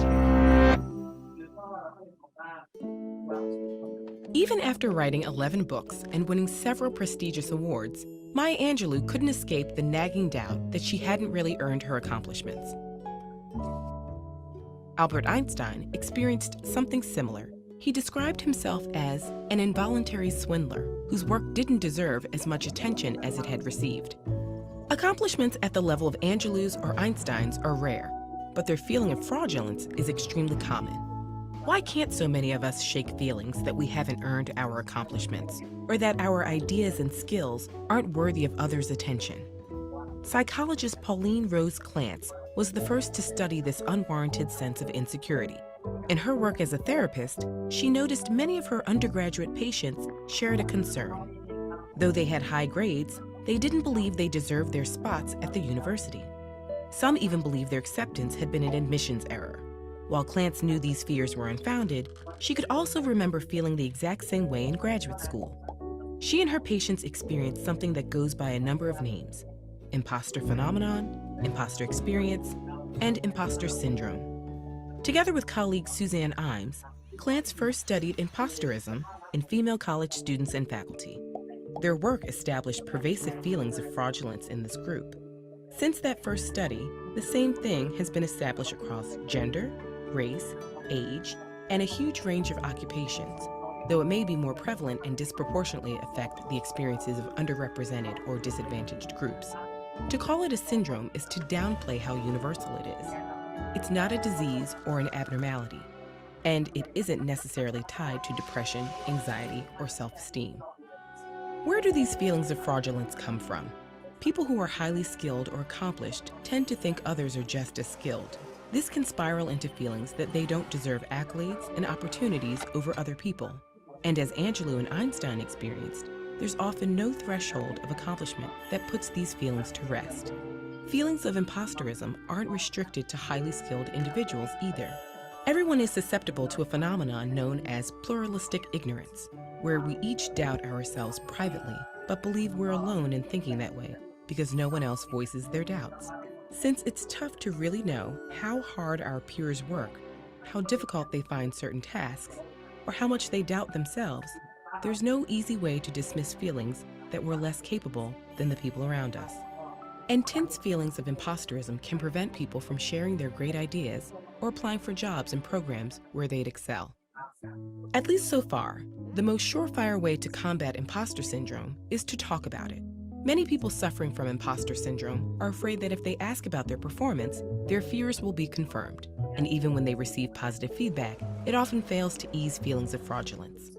But on the other hand, hearing that an advisor or mentor has experienced feelings of imposterism can help relieve those feelings. The same goes for peers. Even simply finding out there's a term for these feelings can be an incredible relief. Once you're aware of the phenomenon, you can combat your own imposter syndrome by collecting and revisiting positive feedback. One scientist who kept blaming herself for problems in her lab started to document the causes every time something went wrong. Eventually, she realized most of the problems came from equipment failure and came to recognize her own competence. We may never be able to banish these feelings entirely, but we can have open conversations about academic or professional challenges. With increasing awareness of how common these experiences are, perhaps we can feel freer to be frank about our feelings and build confidence in some simple truths. You have talent, you are capable, and you belong. Everyone can use a little extra kick of confidence sometimes. Find out some tips and tricks for boosting yours with this video. Okay, so sorry for the video mishap. So I guess a really great example I just demonstrated is the fact that all of us can, make mistakes, and sometimes things kind of get out of hand and you have no idea what happens. But yeah, so okay, we're gonna move on, right? So basically, I like to show the imposter syndrome video every year because I feel like it's something that's completely normal, and throughout the course of your studies, it might happen and you might find yourself believing that sometimes. And I just want to make sure that everyone knows about it and normalize it, because it's completely it happens. And I don't want you to feel like, or find yourself feeling like you're alone or feeling isolated from other people, because I feel like a lot of people that I've also talked to experience this. Yeah, and I think these two pictures kind of illustrate or summarize the video for us. What the type of imposter syndrome that kind of happens is, or prone to people who are perfectionists. You kind of and then those who feel like they're experts and natural genius.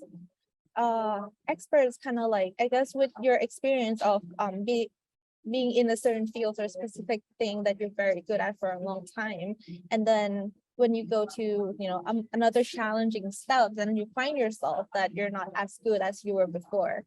National genius is basically people that kind of find it easy throughout their life to, I guess, like being good at something or something that they're just kind of feel like it's gifted to them. So graduate school is just another challenge that I guess might be more difficult than in your previous experiences. Soloist is just someone who's very good at doing things on their own. And a super person is just, I think, very hyperactive. And you might find yourself identifying with one of the 5 types, but it's not a bad thing. That's what I'm trying to say. But just beware. So yes, if you're feeling burnout, you experience imposter syndrome, and it's kind of, if you feel like it doesn't get better, then there's depression in postgraduate students are also quite common. And if that happens, then you can always come to us for help. But the challenging thing about depression is that many people, or even people without depression, might feel like having thoughts of suicide, depending on their situation. So how do you identify people who have suicide ideation? So they might be isolated or feeling hopeless. They might start using substance abuse, giving things away, engage in risky behavior, or talked about that a lot. Sometimes they might have, we call it death wish, like feeling like, or they feel like there's a burden to others, or possessing lethal means, being aggressive or irritable. Sometimes aggressiveness is not just like, being physically like threatening or anything like that. You might feel irritated, and just like being easily upset is also like a sign that like you might need some help. If you learn that your friends are at risk, please contact us so that we can help. But if you happen to find your friends with threats or like suicide attempts or things like that, please go to the emergency room. And like there are staff that will be able to help, because like our channel is not an emergency channel. We don't have unfortunately, we don't have the resources like hospital ambulance to take you to the emergency room. So if it's possible, please just go to the emergency room first, because like your friend's life or your life is like the most important thing that we need to help first. And then the other things we can assist you later. Okay, so so how do you, I guess, I would say like, how do you prevent this? Or how do you decrease the chance of like developing depression or burnout, or like any things that we've talked about so far? Is that there's always, we talked about balance, having me time basically. So enjoy your hobbies, just find yourself in a happy place, like do something that makes you happy. Some people like cleaning, some people like cooking, scented candles, just video calling with friends, go out into nature, take a walk, taking pictures, listening to music, or sometimes even an electronic detox might be really good. Like turn off your phone once in a while and just not like, have to be anxious about who's gonna call, who's gonna text, and just having that alone time to just recharge and like feeling more fresh and ready to take on the world. Yes, so our resources is postgrad clinic, as Dr. PD say. So I put the line ID QR code here just in case. So we're reaching the end of my presentation. So if you have any questions, please feel free to turn on the mic or just send a message in the chat now.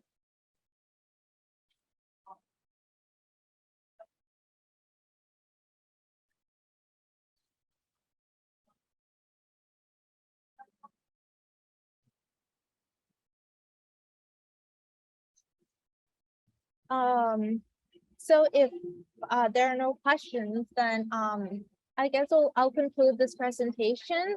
And even if you don't think that you have depression or just feel sad and wanted to talk, you can also call us and a message. But the reason that I asked the team to put appointment only on there is because as I work into 3 different buildings, I might not be stationed at one the time and place that you call. So it's best to just schedule a time that work for both of us so that if possible we can see each other in person. It would be nicer. Yeah.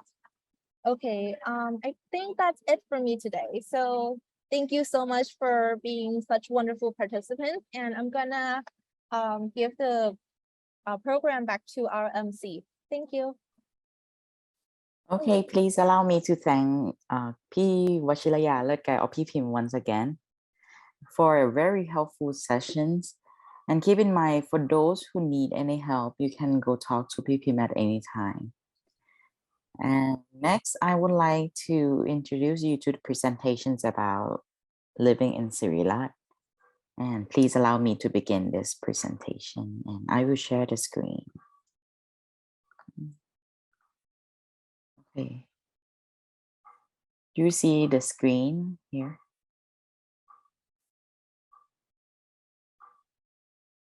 Okay. Okay, I will proceed. Turn it to full screen. Okay.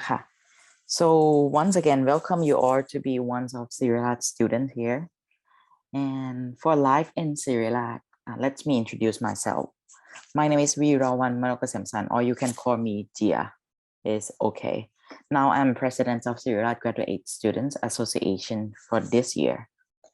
Currently, I'm a third-year PhD student in medical biochemistry and molecular biology, or Department of Biochemistry. You can find me at any time at Sisawalintila building.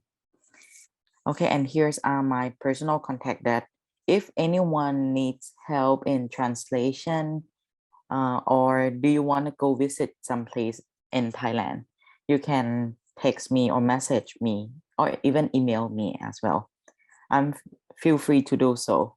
I'm really welcome to talk to everyone. Okay, let's begin.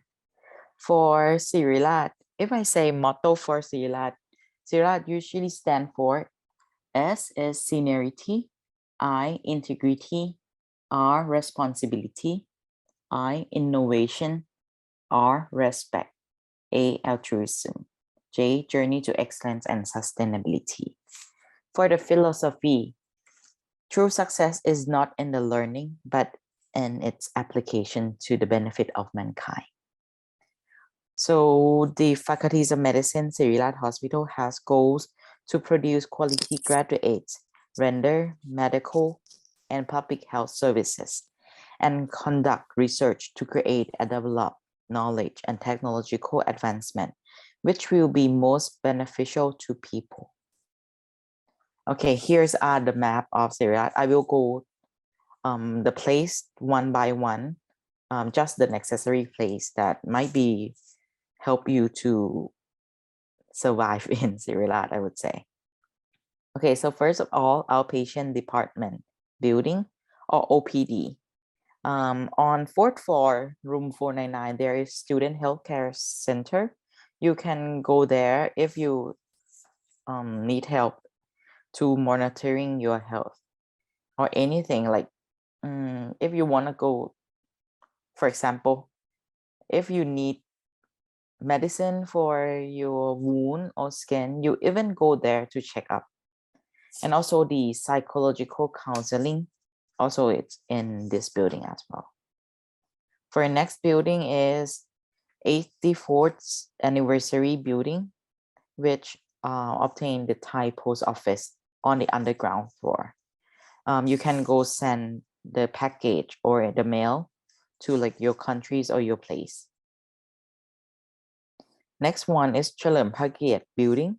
There's provide a Tang Hoa Seng supermarket, but around Siriraj there is even more in Golden Place or Top supermarket around the campus here.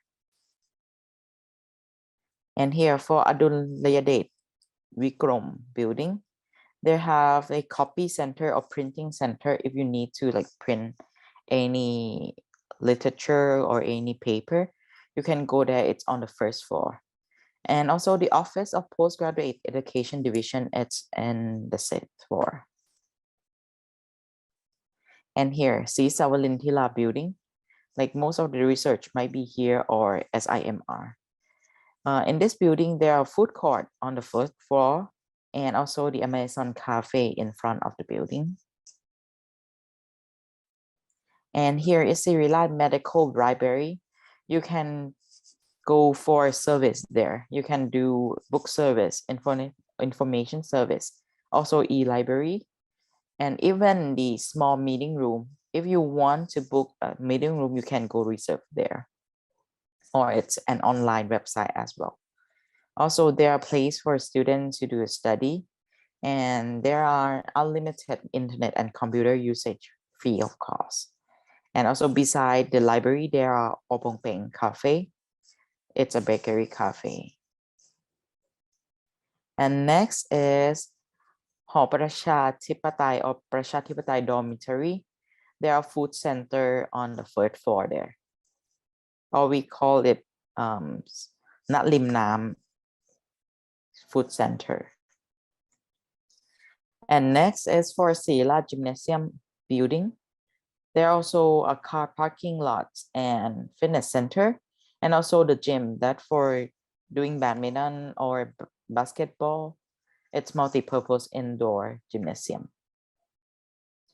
And here, let's talk about Siriraj Piya Mahagarun Hospital. They provide many things there, like Golden Place that I told you before that it's another supermarket in Siriraj. And also anyone needs an electronic device, there are used store provided as well. And there are also this discount for the students. For the bank, there are Siam Commercial Bank and Bangkok Bank there. For food and beverage, there are many restaurant, many center over there, like Andeans, Squeeze, Cafe Dior, Back Canyon, Sifi Foodwear. This foodwear also a food center. There are many types of food. Also MK restaurant, you can go have some soup and suki over there. Yayo Eat as well, a Japanese kind of food. Hakata Ramen, Starbucks, and many more. You can go walk around there. It's basically on underground and first floor and also second floor for in Piya Mahagarun building. Okay, how about the outside Siriraj? There also Wang Lang Market nearby. You can go walk there. There's many and plenty of foods you can select on. And even if you need me to guide you, if you can contact me anytime. And also there are many other places outside, like the Grand Palace, the Temple of Dawn, Bangkok National Museum, Wat Po, and also Royal Bach Museum nearby here. Okay, let's talk about transportation from campus to campus.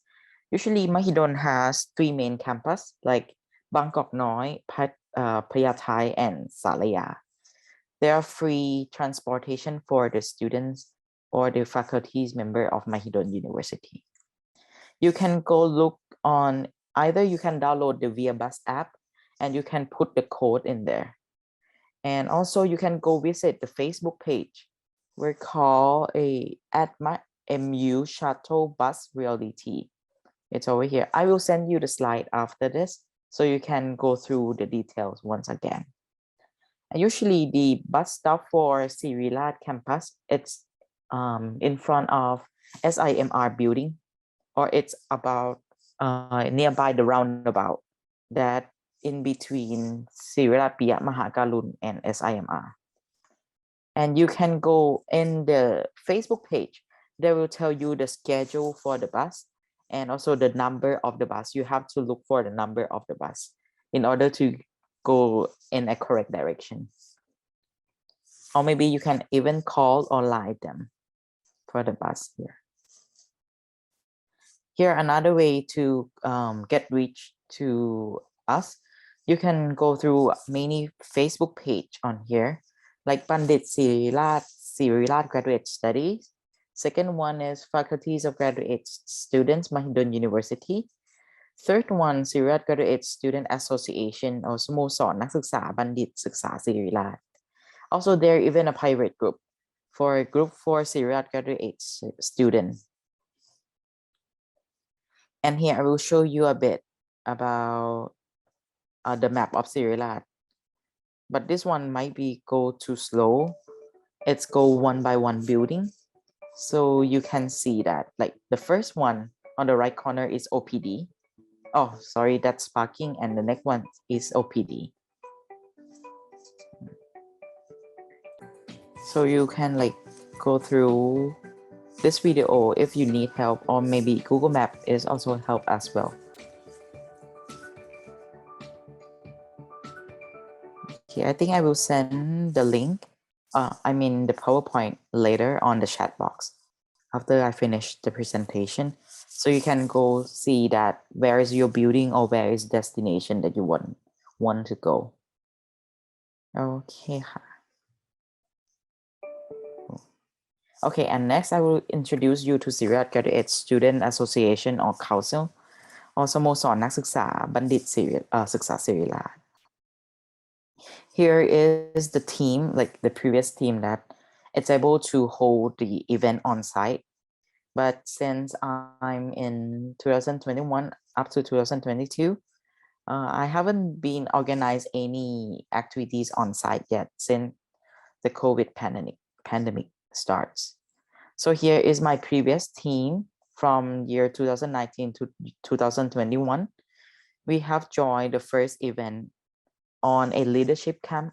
I will introduce you later for this year leadership camp.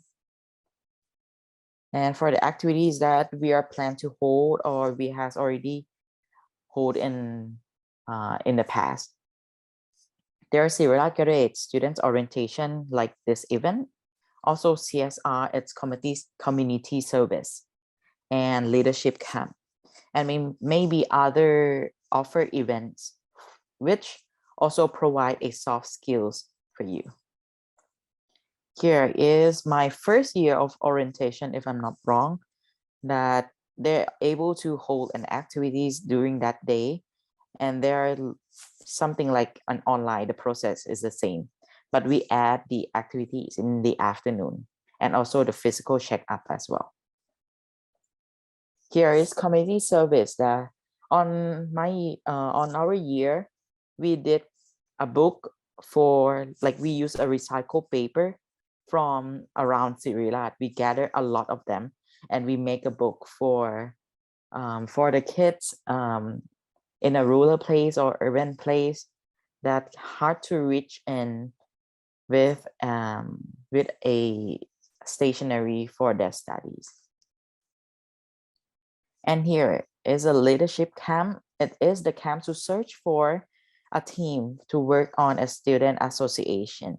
And this year we are planned to do in October 2022, but the date and time and place, this year will be on site. We'll start on site again. And I will announce later. Just keep in touch with our team and our community. We will have games, we have bonding, and also open for any suggestion in activity to like create throughout the year.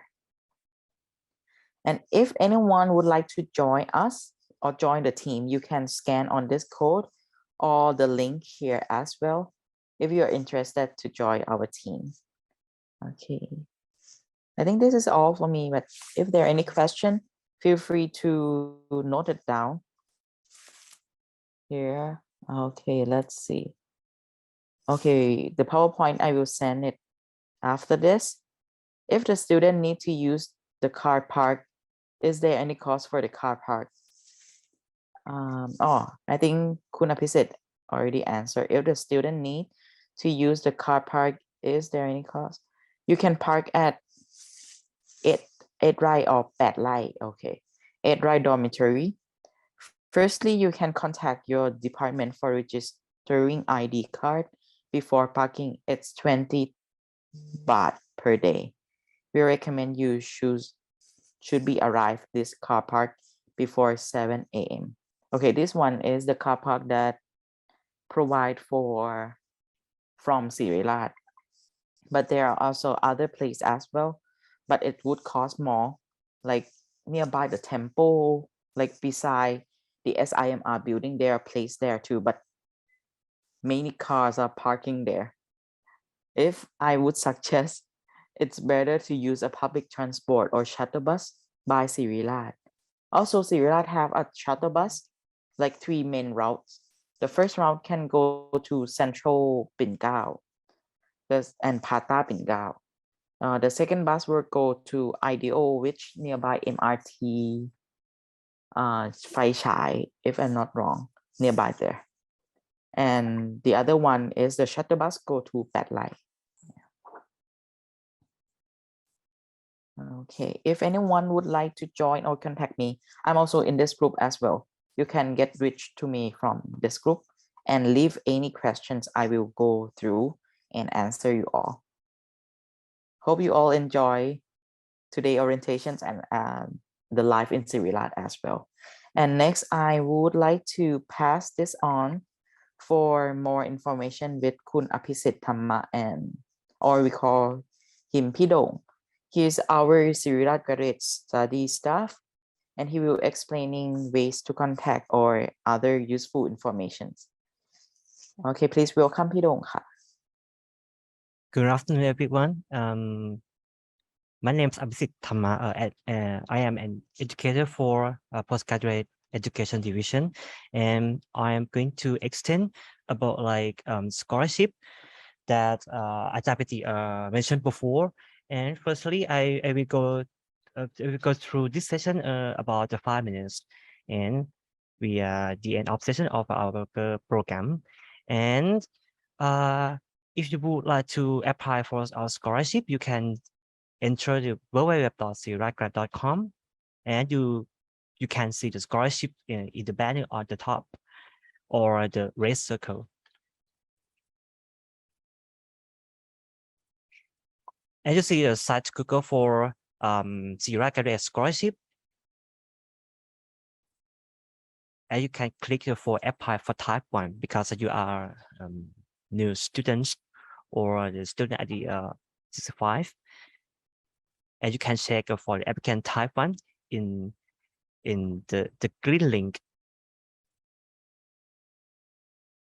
When you come to the Google form, you will see the topic type 1 scholarship, and you need to fill out all questions, and you need to prepare some documents for applying for our scholarship.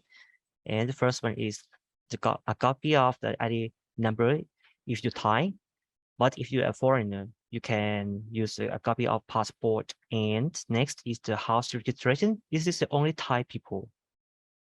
And next one is the education record. You need to prepare like previous transcript,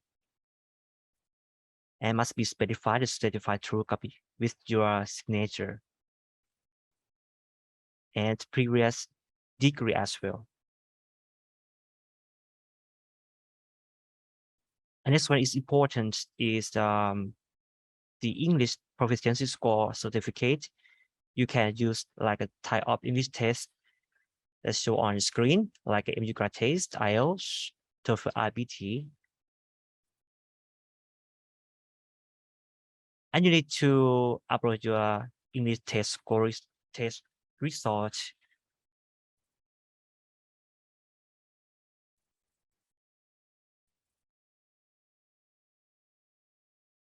You are able to apply our scholarship now for to 38th of August.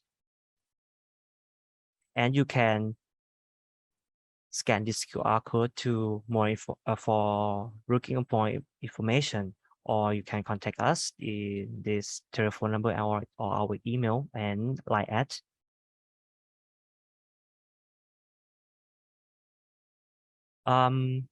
Before leaving, I need your cooperation to do postgraduate student expectations questionnaire.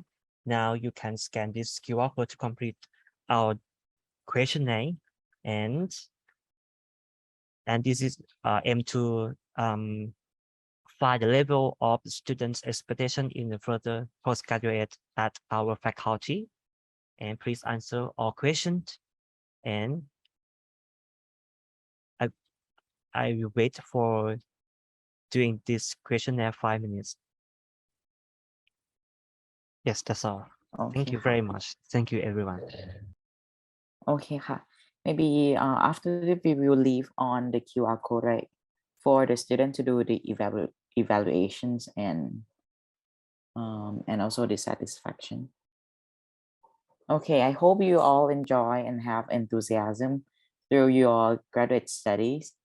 And before leaving today, please don't forget to do evaluations for our today orientations and leave some comment to improve this in the future. And I'm Virawan Manukasemsan Ochia, with pleasure to be today's moderator and hope to see everyone in the future and wish you all the best. Be safe and take care. Thank you very much, Ka.